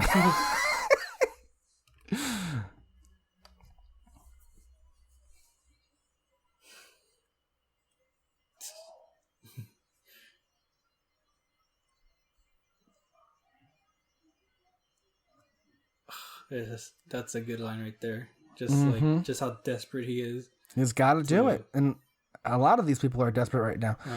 Oh, yeah. What? This scene right here where Yeah. he's flying around, and it just, what's her name? Okoye's reaction to him falling. Well, yeah, Okoye's reaction is funny, but it's also, I think, similarly to how we just said that, just how magical and excited that Thor was about with, you know, showing Rocket Nita Valier. It's also, you know, interesting to think about. This is the first time Bruce is like Front and center. Aside from Ragnarok, right? But this is the first time that Bruce is getting to be the hero. You know? And that's something that he's not used to. And thank God they had that damn Hulkbuster lying around somewhere. Otherwise, I don't know what he would be doing. Yeah. Oh, this right here. I know you saw the commentary too, but they were saying when they were filming this sequence, of course, Black Panther, I think they finished shooting, but the movie was nowhere near, you know, coming out to be released. But like, they had the Jabari tribe here, and they were doing their whole chant and everything. And the Russos, Marcus and McFeely, were not aware what that was. And the actors were on set, were just doing it, you know, unprompted. And it was hilarious that they didn't know that was a big thing in the movie. Yeah. And it's like, that's an instance where the actors came to the rescue, whereas the other people who were not involved with Black Panther would know. So I thought that was a cool story. Yeah. And of course, the space dogs are pretty horrific, aren't they? Oh my god, especially when they go through the shield. Yeah, they're killing themselves. Yeah. They're called the Outriders, I think, the official name. Yeah. But we just call them space dogs, because that's what Rocket calls them. Yeah. And they are space dogs. Basically. Although I would not want to own one of them.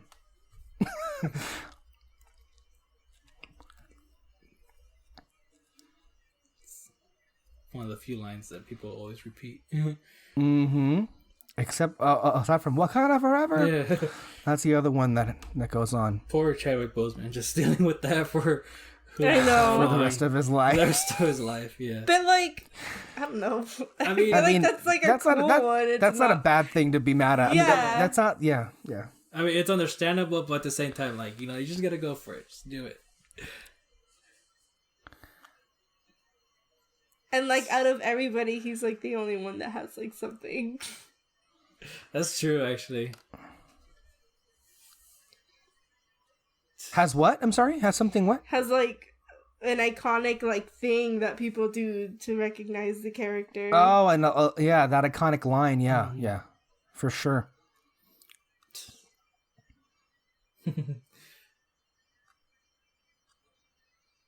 Yeah, I mean, for however... I mean, I like Black Panther as a movie. It's not one of my favorite Marvel films, but it is the one movie that got a Best Picture nomination, and that has a cultural significance. Yeah. So that's not something that should be dismissed, obviously. Yeah. You know, and why it's so potent to its fans. Yeah. What did you think of Black Panther's battle plan right here? Because some people didn't like it. People thought, why didn't he just separate the armies into different sections so that when they come in, they'll get like what? Right. 10? Well, I mean, far be it from me. I'm not a general, but I'm just looking at what I know. I don't know who.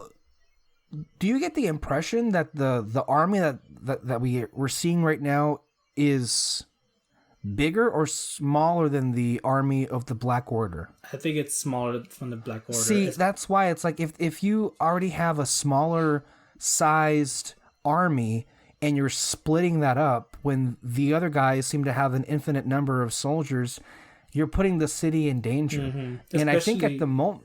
Especially if you split them off, you don't know how many are going to come in from different sections. Yeah. You could have 20 against 5 or something. I don't know. It's massive city that... I mean, I imagine that while this is happening, best shot. This is funny right here. Are you okay? Sorry, that was the best shot right there of Cap and... Oh yeah, that's right. You were getting lost in the movie. Yes, yeah, it's an amazing shot. Those two, but I would imagine that the city is being evacuated. Like it's a big city. Yeah. Right. So like I think his priority is keeping people safe. Right. So. It takes time to evacuate people. Mm-hmm. So, I would assume that's another reason.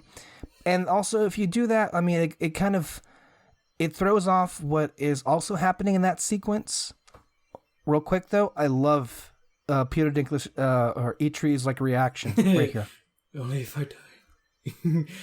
And yes, that's what killing you means. Because the whole... side thing that's happening in the Battle of Wakanda is that Proxima Midnight and Clovis is hiding. Mm-hmm.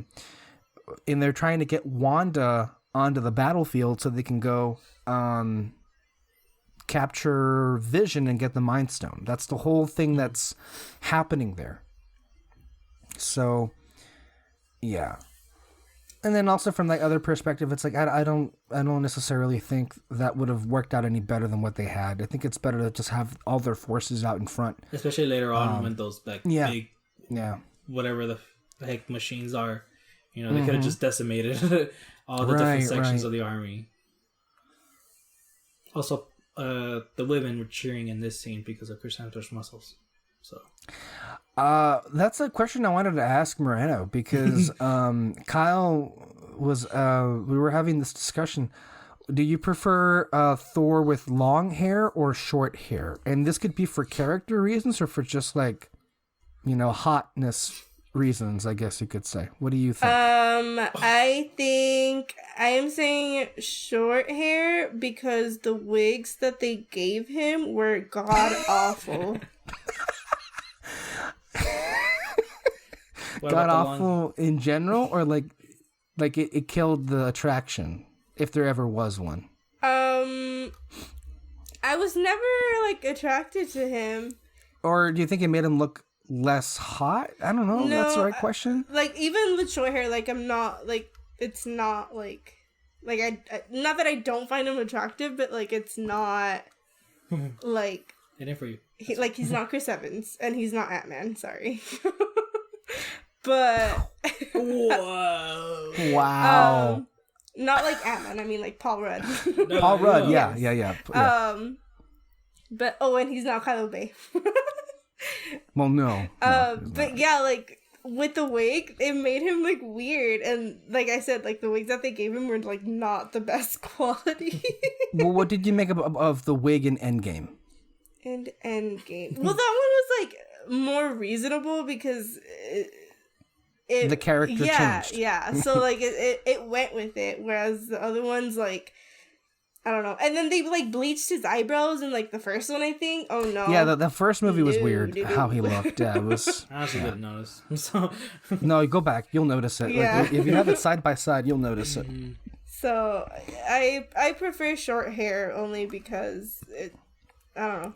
He looked weird with the wigs were just not doing it for you. Yeah. Okay. I love this right here. The best scene right here. Oh yeah. Oh yeah. My God. Oh my God. Take 50 how the shots score right builds here, up. Everyone just screaming. Yeah. I felt it coming too, but then I couldn't have anticipated just how overcome with emotion this is, right? Especially because like it's a tree and a raccoon next to a right, god. that makes it funnier too. I can't. Like, I honestly can't wait to see what Taika does with his character. Yeah, like Thor's the first main like Avenger to get a fourth movie, which is really like sadly his like second movie because like they didn't figure out what to do with him until the third movie, right? Yeah. Until Ragnarok. Yeah. Like I think the first Thor is good, but like and he's good in the Avengers, but they just didn't know what to do with that character as evident by The Dark World, Age of Ultron. Like whoever would have thought that Taika would make a great fit for Thor. And I just realized this a few days ago, but apparently Taika was originally supposed to do Moana for Disney, right? And then he moved to Thor Ragnarok. Huh. Yeah. Wow. I mean, dang, how would that be? Yeah. That's what I found out a few days ago. I was watching a video on Lindsay Ellis, and she was saying that Taika was originally going to be doing that. So that would have been interesting, but either way, it worked out in both projects, definitely. But yeah, I mean, that moment that we just witnessed right there was like, that was when like, yeah, this movie is just working at a level 10, but also that's the moment where Thor officially became a rock star. It's like, I think to me at that point, it was like, there's just so much more to go with Thor. Like we're only at the beginning with him, it feels like, you know? Whereas with Cap and Tony, we were literally at the end, and they've had movies and arcs that were coming near their end, and Thor is just only getting started. So I was happy that we're getting more, especially with Taika, with Thor Love and Thunder. Love that title. Yes. And maybe even in Guardians 3, because we don't know, they're not clear about his role there. So it's just exciting. Yeah, and it's just, again, I want to, God about the visual effects, but like, this is all fake. Everything we're seeing is fake. It's all done on a computer. And yet it looks like I'm looking at a planet, like a real planet. I mean, a dead planet. I mean, that could be us pretty soon, but I mean, it looks beautiful. I guess that could be the live action WALL-E, right? Live action Trash WALL-E. Planet. Yeah. This is actually a pretty good plan, and it almost worked. I just realized Tony dropped like a building on him, and then later on, His ship. I mean, that was a ship, and it meant nothing. Oh wait, what? Tony dropped a building on I Thanos, see. and then later on, and then oh my gosh, right here the teamwork they just met and already like they're in sync. For a drop of blood. He's like, especially like what you just saw there, and it's such like a you bitches you thought. Yeah.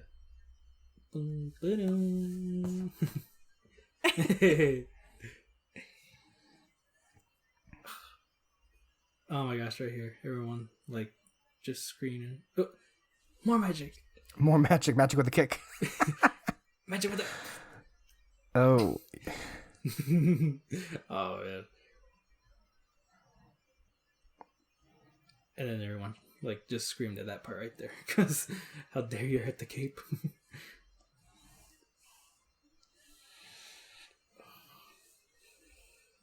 Like, this is just incredible. Like, what we're watching is a Saturday morning cartoon, Basically. but it's in a live action setting, and yet it works maybe even better than a Saturday morning cartoon would be. Like, it's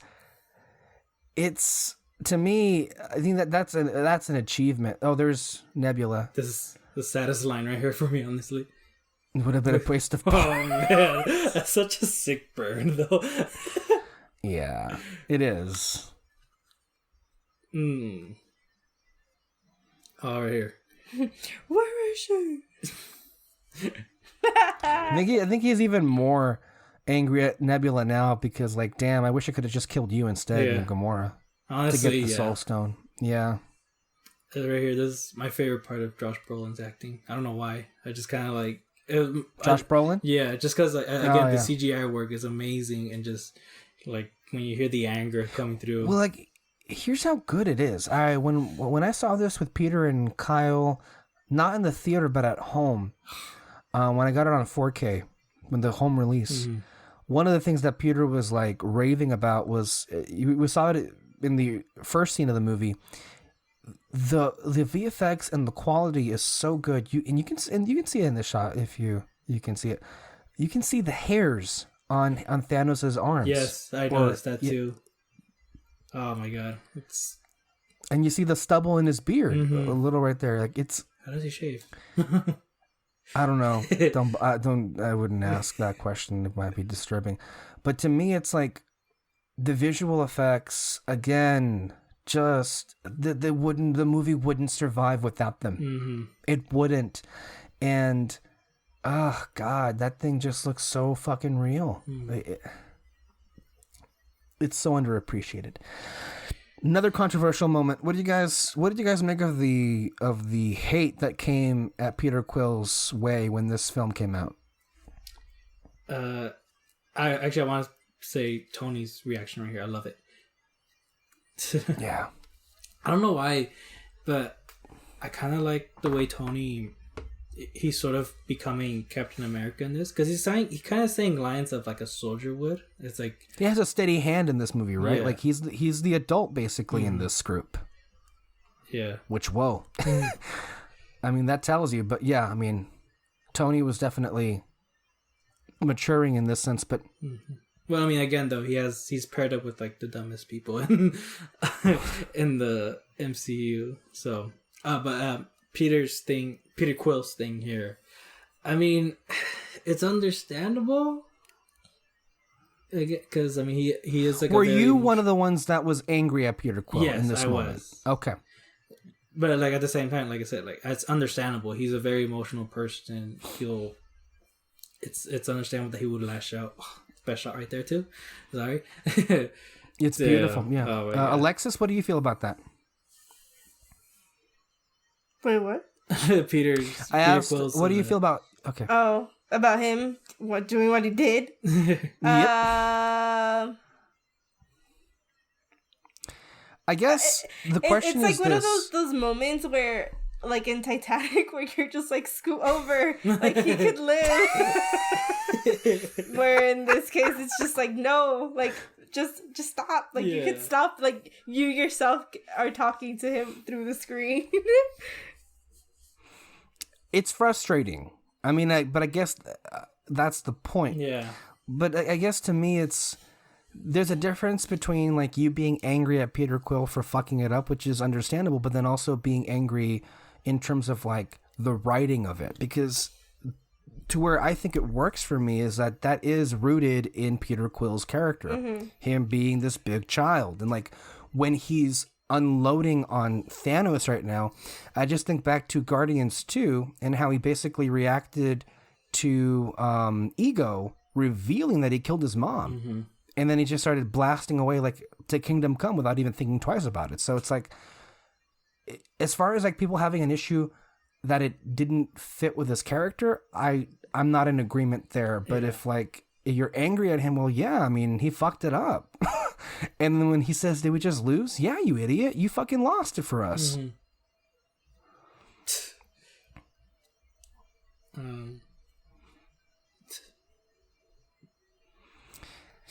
I actually didn't realize this the first time watching it, but when they sent those out, and I mean, obviously, yeah, you want to like kill the army and all that, but it was really just more of a plan to get Scarlet Witch out, draw her in. Which I didn't even think of that. I just thought it was pure, let's just slaughter them. I mean, you don't think basically when you're watching big action set pieces happen, right? Like, what else is happening? But that is the point. Was she was up here this whole time? I love her. Everyone does. Yeah. Shuri. I wish we would have seen more of her. Yeah. Mm-hmm. Like her interacting with imagine Bruce Banner. No, with Tony Stark. And I mean, maybe it's like a far stretch, but like having kind of that same type of relationship that he had with Peter, and like these kids, like they're something special type of way. Yeah. There are so many characters that are worth just seeing interactions, and you know, this movie was a big part of the selling point was we're going to see a lot of these characters for the first time together, and we got a lot of great character interactions. But as far as it working as a film, it's hard to imagine just having time where like we'll stop the movie to see how every single character meets every single character. It's just hard to see that working with what this movie ended up being, you know? But I agree with you. I would have liked to see more interactions. So, David, you and I will know this, that in the commentary track, this moment right here, I think they shot sequences of it, but originally, this was a moment that was going to create Professor Hulk. Yeah, which I wish they would have kept it in. I understand that would have, like, there's part of me that wishes it too, but then, like, I guess what the reasoning for why they ended up cutting it was it left people confused, and it left people just, it's a weird part of the movie because Professor Hulk is tonally different than what else is happening in the movie. Yeah. It just would have been, it could have been the straw that broke the camel's back, you know, where it just clashed, is like maybe a clash too far. It would have, I agree though, it would have been a great payoff to actually see Bruce, and the consequence of that scene not being in the movie was, well, the arc basically happened off screen, which is maybe one of the biggest issues with Endgame is that Professor Hulk, for however entertaining he is, that just, we begin the movie and, well, the real movie, with that having already happened, you know? So that was a payoff that I would have wished to have seen, but I agree though for why it was not included in this movie. Yeah. And but still, you know. I didn't mind it when I was watching it in Endgame. I just kind of wish that they would have shown that there's still a struggle between Banner and Hulk, you know? Like, I thought of that scene after Black Widow dies, and, you know, he throws the bench, you know? I mean... And, like, and that's... well, the movie is long. Go ahead, David. I'm sorry. I didn't hear you. No, but, like, in that scene where they're all together after Black Widow's death, and like Professor Hulk throws the bench, you could have had him like growing a bit, and then kind of becoming, and he starts dumbing down a bit, where he's just like going like Nat dead or something like that, where the anger just overtakes him. Right? Like you still have, you could have shown a struggle, and that he's not really like perfect, like he's gonna deal with this his whole life type of thing. That could be interesting. Although I'm thinking maybe that the sequence in Endgame. This is amazing, by the way. Yes, Strange versus Thanos. I love that they took the time between each character. Yeah. The sequence where we see in Endgame where they find Professor Hulk in the restaurant in San Francisco, or I think it's there. We could have maybe had an alternate version where we see Bruce, after 5 long years, finally figuring out the formula and then becoming Professor Hulk before our very eyes. Like, maybe that's where I think that could have been a space for it, although I'm not sure how much longer that would have made the movie. But if we were to see on screen him becoming Professor Hulk as the realization of his arc, I would think that part of the movie would make the most sense, because it's not too long after that where we go and see Thor and Hawkeye and all these different things, right? But I don't know how much of a disruption that would have been to the flow of the film at that point. Yeah. But again, if we had Disney Plus, that wouldn't be an issue at that point, right? Like, we could have just seen like I wouldn't mind seeing 4 episodes of Bruce becoming Professor Hulk. Yeah. I mean, they're having a She-Hulk series, but I don't know if that's gonna. Mark Ruffalo is gonna be in the show, but it's not gonna be about him. I think. Again, I love that they took the time to have a Thanos versus Doctor Strange fight, and then a Thanos and versus then Iron Man fight. yeah. And then you get this all that for a drop of blood. It's just scary because again, they dropped the building on him. I think it's the same. Well, Thanos got him back by dropping a moon on him. Yeah, that's the thing. Though. I was gonna say, I don't think Tony was bleeding when they dropped the moon on him. So it's kind of like, was. Oh, he was. Okay, I don't know. I don't remember. But I love that shot before he shot the lasers, just because it's just so desperate. Yeah. No, it was on Thanos, and like his eyes were almost glowing, like the sun was like hitting or reflecting off his eyes, so it kind of looked really evil. It was cool. And then at this part, everyone screamed. No joke. I think in my first screening of this movie, I think I heard some girl behind me start crying the minute that Tony Stark was impaled. Like legit, like that kind of crying. No, me, like everyone was screaming, going like, "Yeah, Tony!" And then like he gets the knife and shakes it, and everyone's just like, and it's just dead silent, and it's great.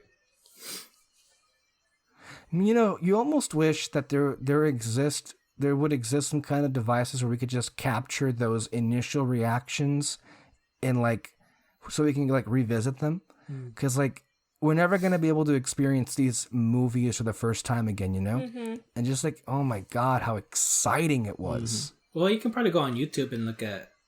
I mean, you have audience reactions, but it won't be like physically being there for sure. with the people and watching it for the first time, That's hard to replicate. Like, just the pure excitement of this. Like, I was shook when I saw this movie. When the credits roll, I was like numb, sitting in my chair, like I can't move. Like, what did I just watch? Something I didn't notice watching it the first time, he grabs the time stone from a star. I did not see that the first time. I just thought he pulled it from the air. Oh, yeah. Also, I also noticed that detail in Doctor Strange's hand where he still has the scars. I don't know. I kind of like that detail. I don't know why. Yeah, I noticed that the first, I think the last few times I watched the movie, I noticed the scarring is still there from his broken hands. Great detail. And then, of course, he's, oh God. I mean, that's the best it ever was going to get for Tony, that Iron Man armor, and he still got his ass handed to him. We're in the end game now. Everyone. Us now. Oh boy. Too soon. Yeah.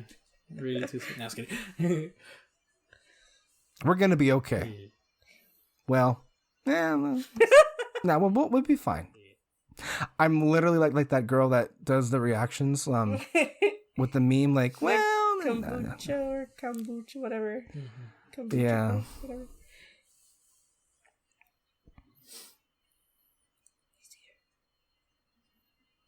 I love just the little touch here of the wind blowing. Yes. It just is so creepy. It's so creepy because like death is literally knocking on your door right now. Then again, the music here. Mm-hmm. Oh my god. Yeah, the bump, ba-da-da-da. Yeah, Yeah. You'll see another good shot of Thanos just like going through the portal. And just like, I'm here. What up, guys? And Thanos' theme, yeah, that the bomb like that. They yeah, they got a great theme for Thanos. Yeah, and then just god, and you literally have like all the Avengers coming in at him, and yeah, and he's just walking through them, literally. Mm-hmm. And like what I love though is that at this point he has full control of the stones. Yep, because like phasing through Banner, the Hulkbuster, like that was something new, and then him just kind of like using them without killing, especially using the Power Stone without killing. It's amazing. He could kill them, but there's no point. Mm-hmm. He's gonna do so it it's like, why do it?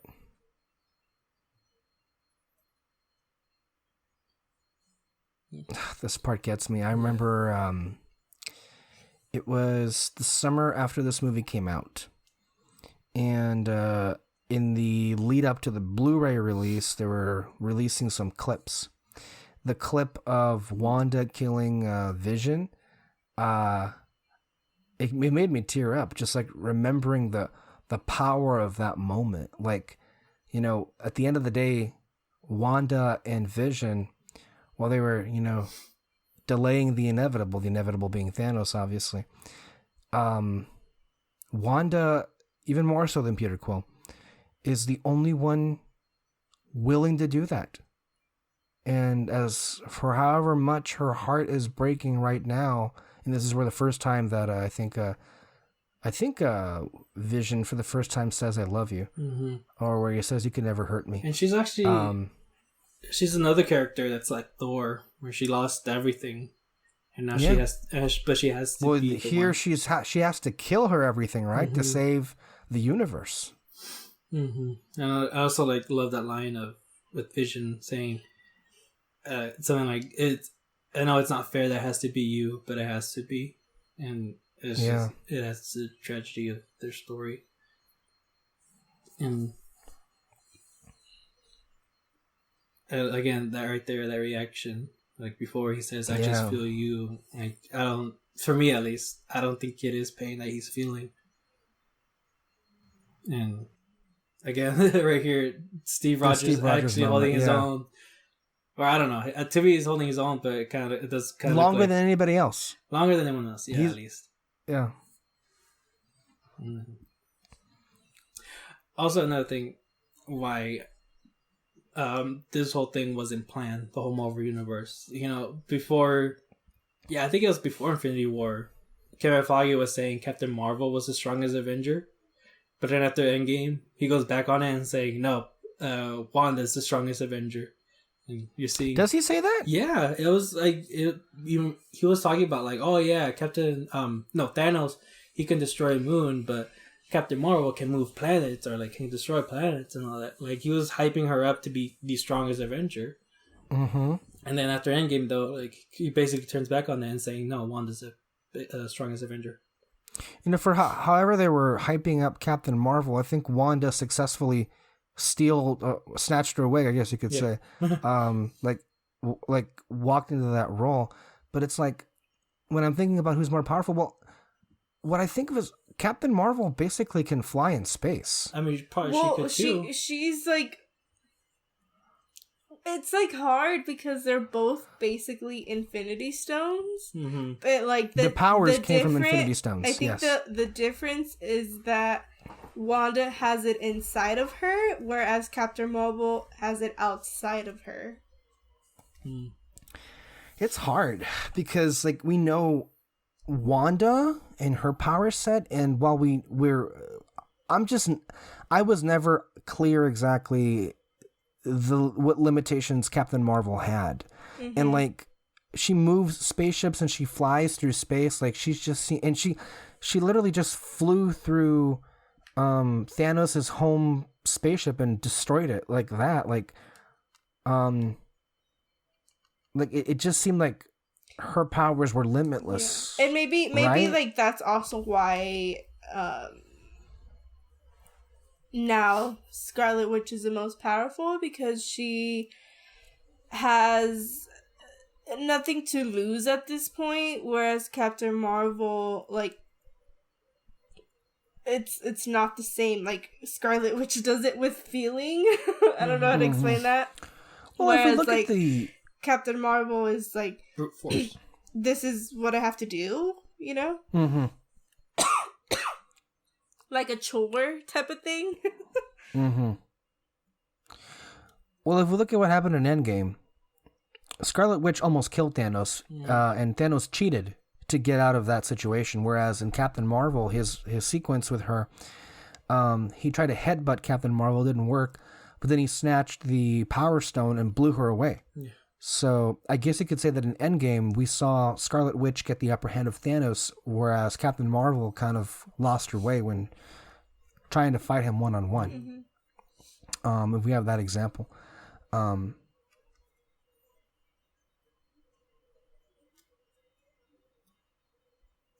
Which is a great payoff in Endgame. That line right there. Well, yeah. At least and here we have the Way Station, as it's called, or Soul World for those who don't want to call it the Way Station. I got so sad that they deleted this part in Endgame, but again, I understand why, because it just kind of stops the whole story. Yeah, David, I appreciate that. I differ with that though. I didn't like that. I like the idea of the scene with Tony Stark reuniting with his older daughter, but I don't think the way that it was filmed, it just came off very awkward. It didn't work for me. The deleted sequence. I think the lines could. And I think that was what. I think it was just cut because it didn't flow with what was happening, but then also, I think the first thought you have is, who's that girl supposed to be?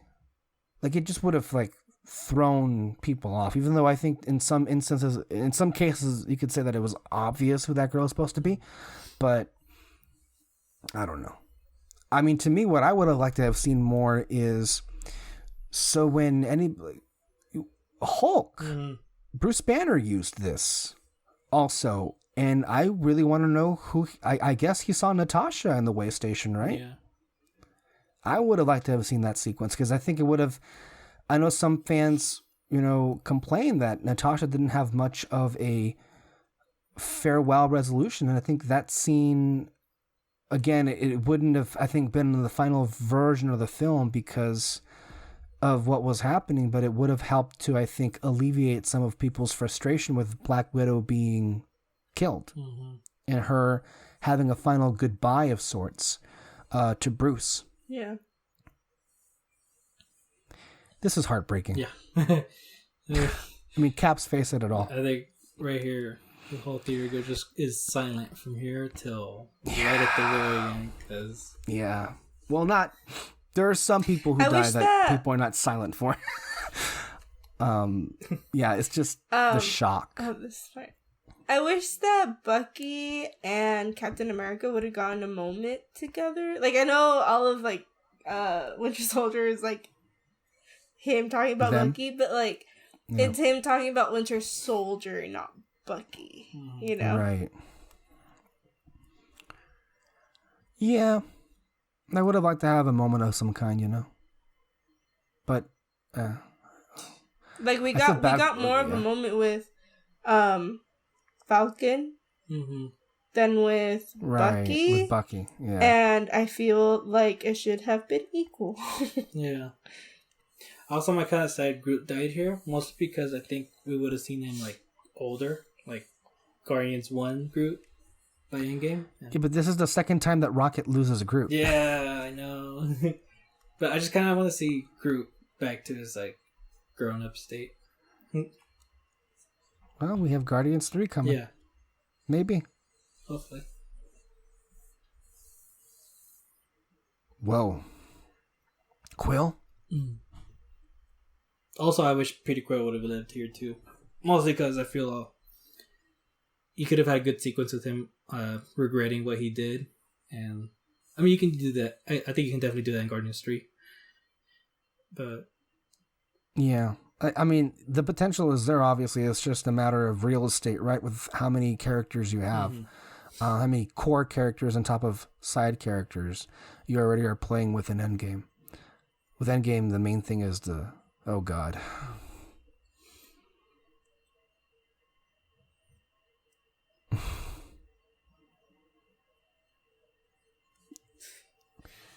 Yeah. People were crying. Like, straight up, like, screaming when this was happening. I think I remember my most visceral memory was hearing a little boy just, like saying, oh, no, no, no, no, oh when this was happening. It's so devastating. Like, this, I think, encapsulates why this movie is the Empire Strikes Back of this generation. It's unrelenting.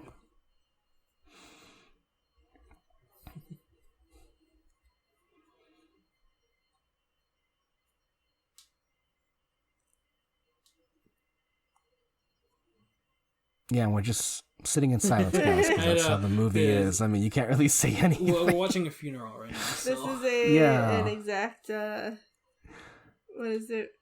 Not replica. Reenactment of how right. of how our initial reactions, yeah. You're just speechless, almost. Yeah. It still works, even we're watching it on a small screen here, but, yeah.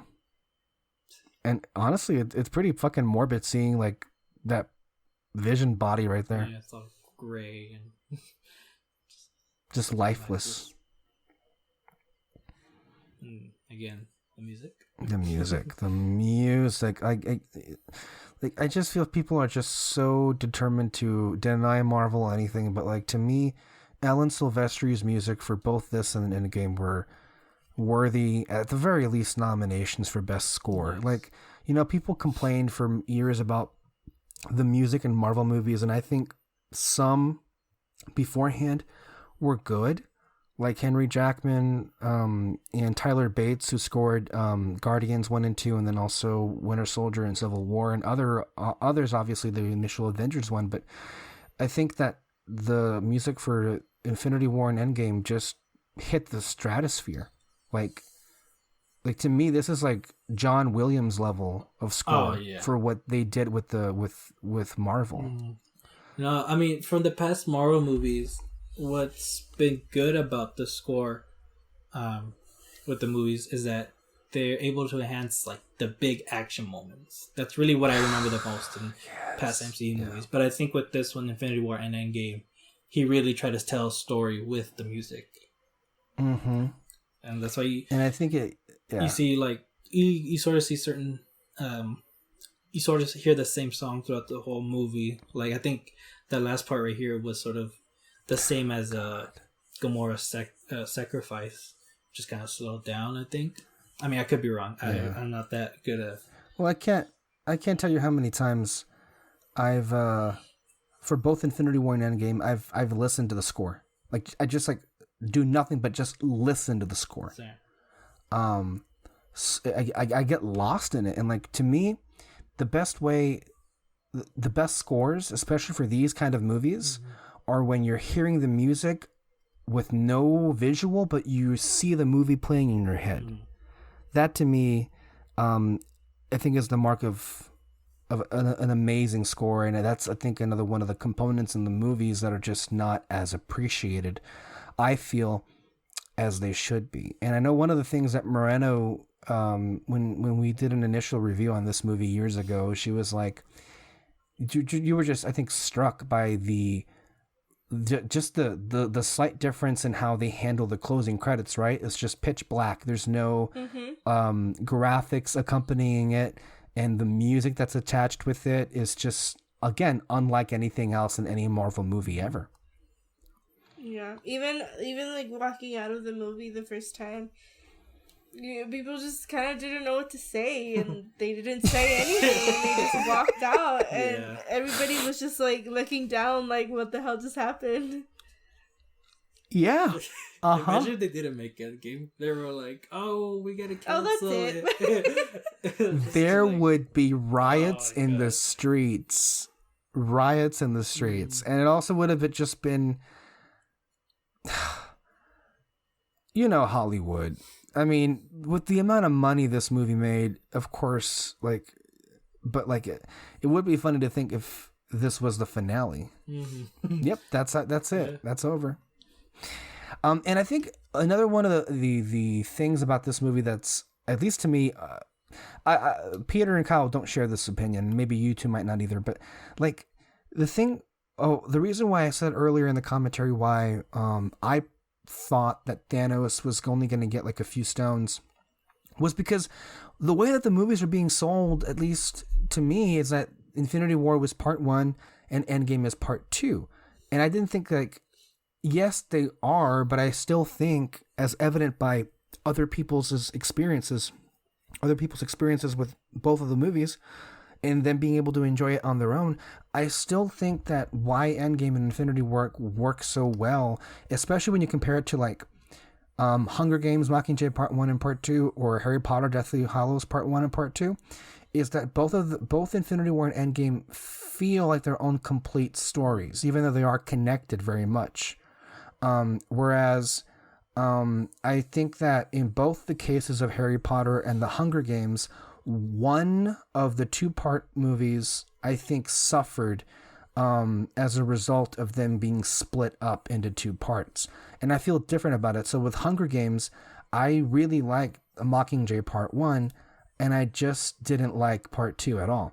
And then with Harry Potter, I fell asleep at Deathly Hallows Part 1, but I really liked Deathly Hallows Part 2.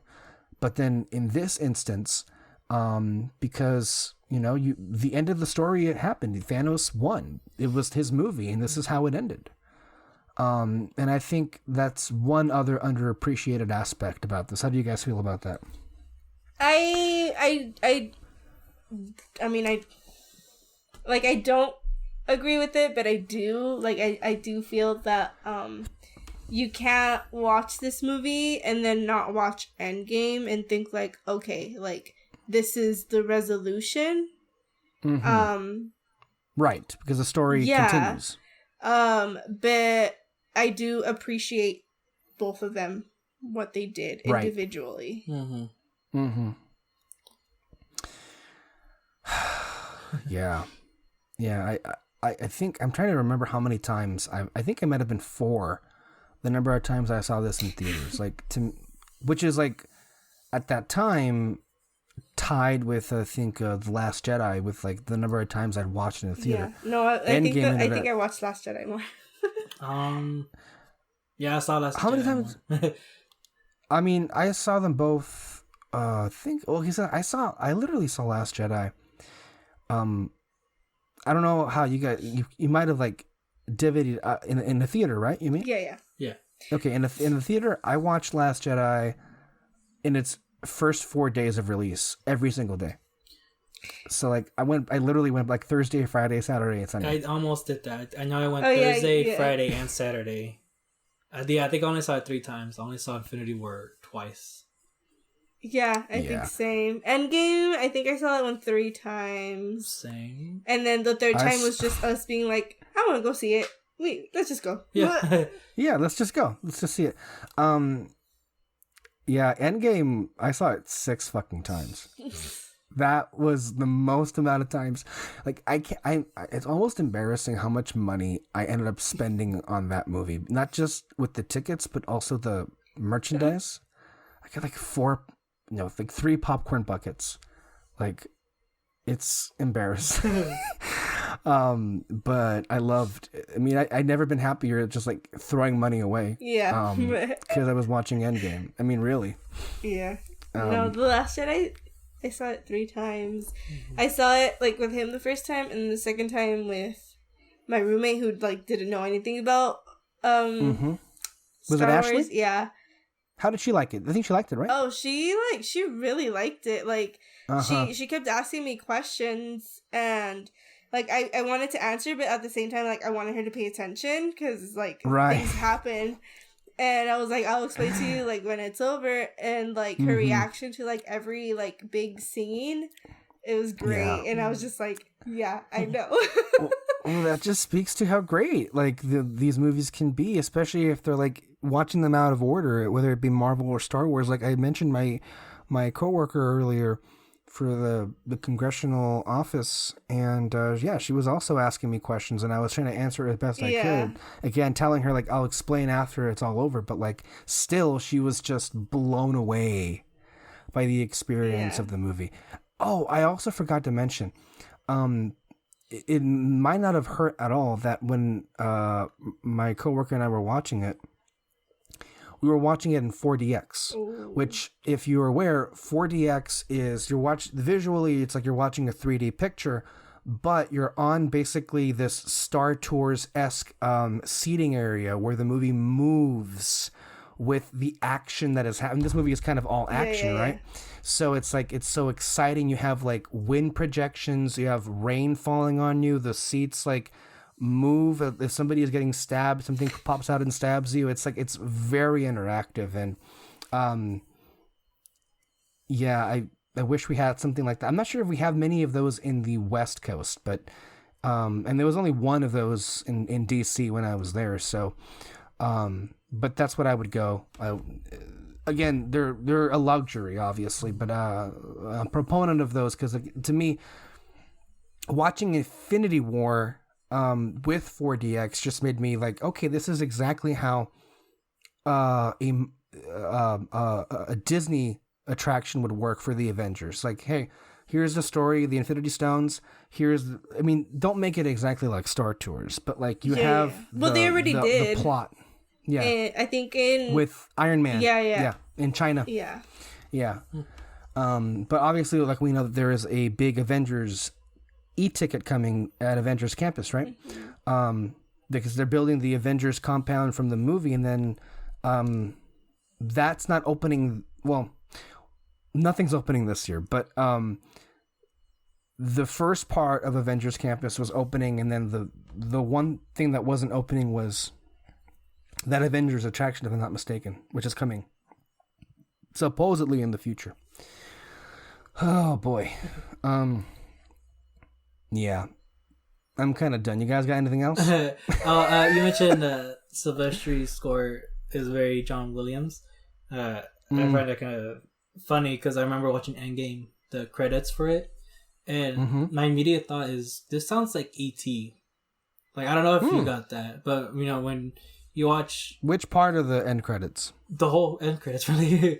Like, something, a part of it, it was made me think it sounded like E.T. I didn't get that reaction, but, if you got it, that's good. Yeah. I guess I forgot this tag happened. This was almost entirely handheld, or I think it is entirely a handheld camera sequence, which is more along the lines of Civil War and Winter Soldier, which is one thing we didn't discuss. I know we were at the end, but I wanted to mention this, is that with Winter Soldier and with Civil War, a lot of the way that those films were shot were with handheld camera, which is used not at all up until here with Infinity War because of, the scope of it is just massive, gargantuan beyond what those two films were. So, yeah. And then, of course... Yeah. This happens right here. Yeah, which is a tag for... He's like, oh no. Go ahead. Go. No, I was going to say is that, like, this is basically a tag for Captain Marvel. Yeah.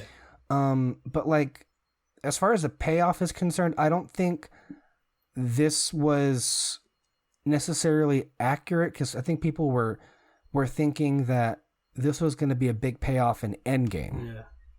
Where it really wasn't. I mean, this was basically just a tease for Captain Marvel, the movie, not so much for what her role would be in Endgame. Am I mistaken there? Did you guys get that impression? Yeah, basically. Actually, what I thought what that was gonna be, it was Coulson. Oh, Yeah, I was. if only. Yeah, I know. I was literally saying that in the theater, like Coulson. It's gotta be Coulson. Please let it be Coulson. No. But, No. No, and it's best not to even bring that up because we'll be here all night. So if there's nothing else, we're going to go ahead and bring the commentary to a close. Just last thoughts, I'm sure we can all agree. It's just a great movie, and just even watching it again with you guys was just captivating. Like, even talking over it, like, this film is just so captivating. And I'm just riveted every second of it.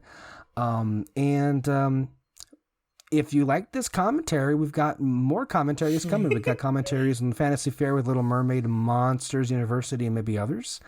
And I know the next commentary we're doing for Red Spotlight is... We did it again. We did it before. We'll do it again. Avengers Endgame. To cap it off with what we just saw here with Infinity War. And then, of course, the regular podcast will be up every single Sunday. Thank you all for listening. We will see you all here next time. And until then, stay safe, stay in your goddamn homes, and bye-bye. Bye.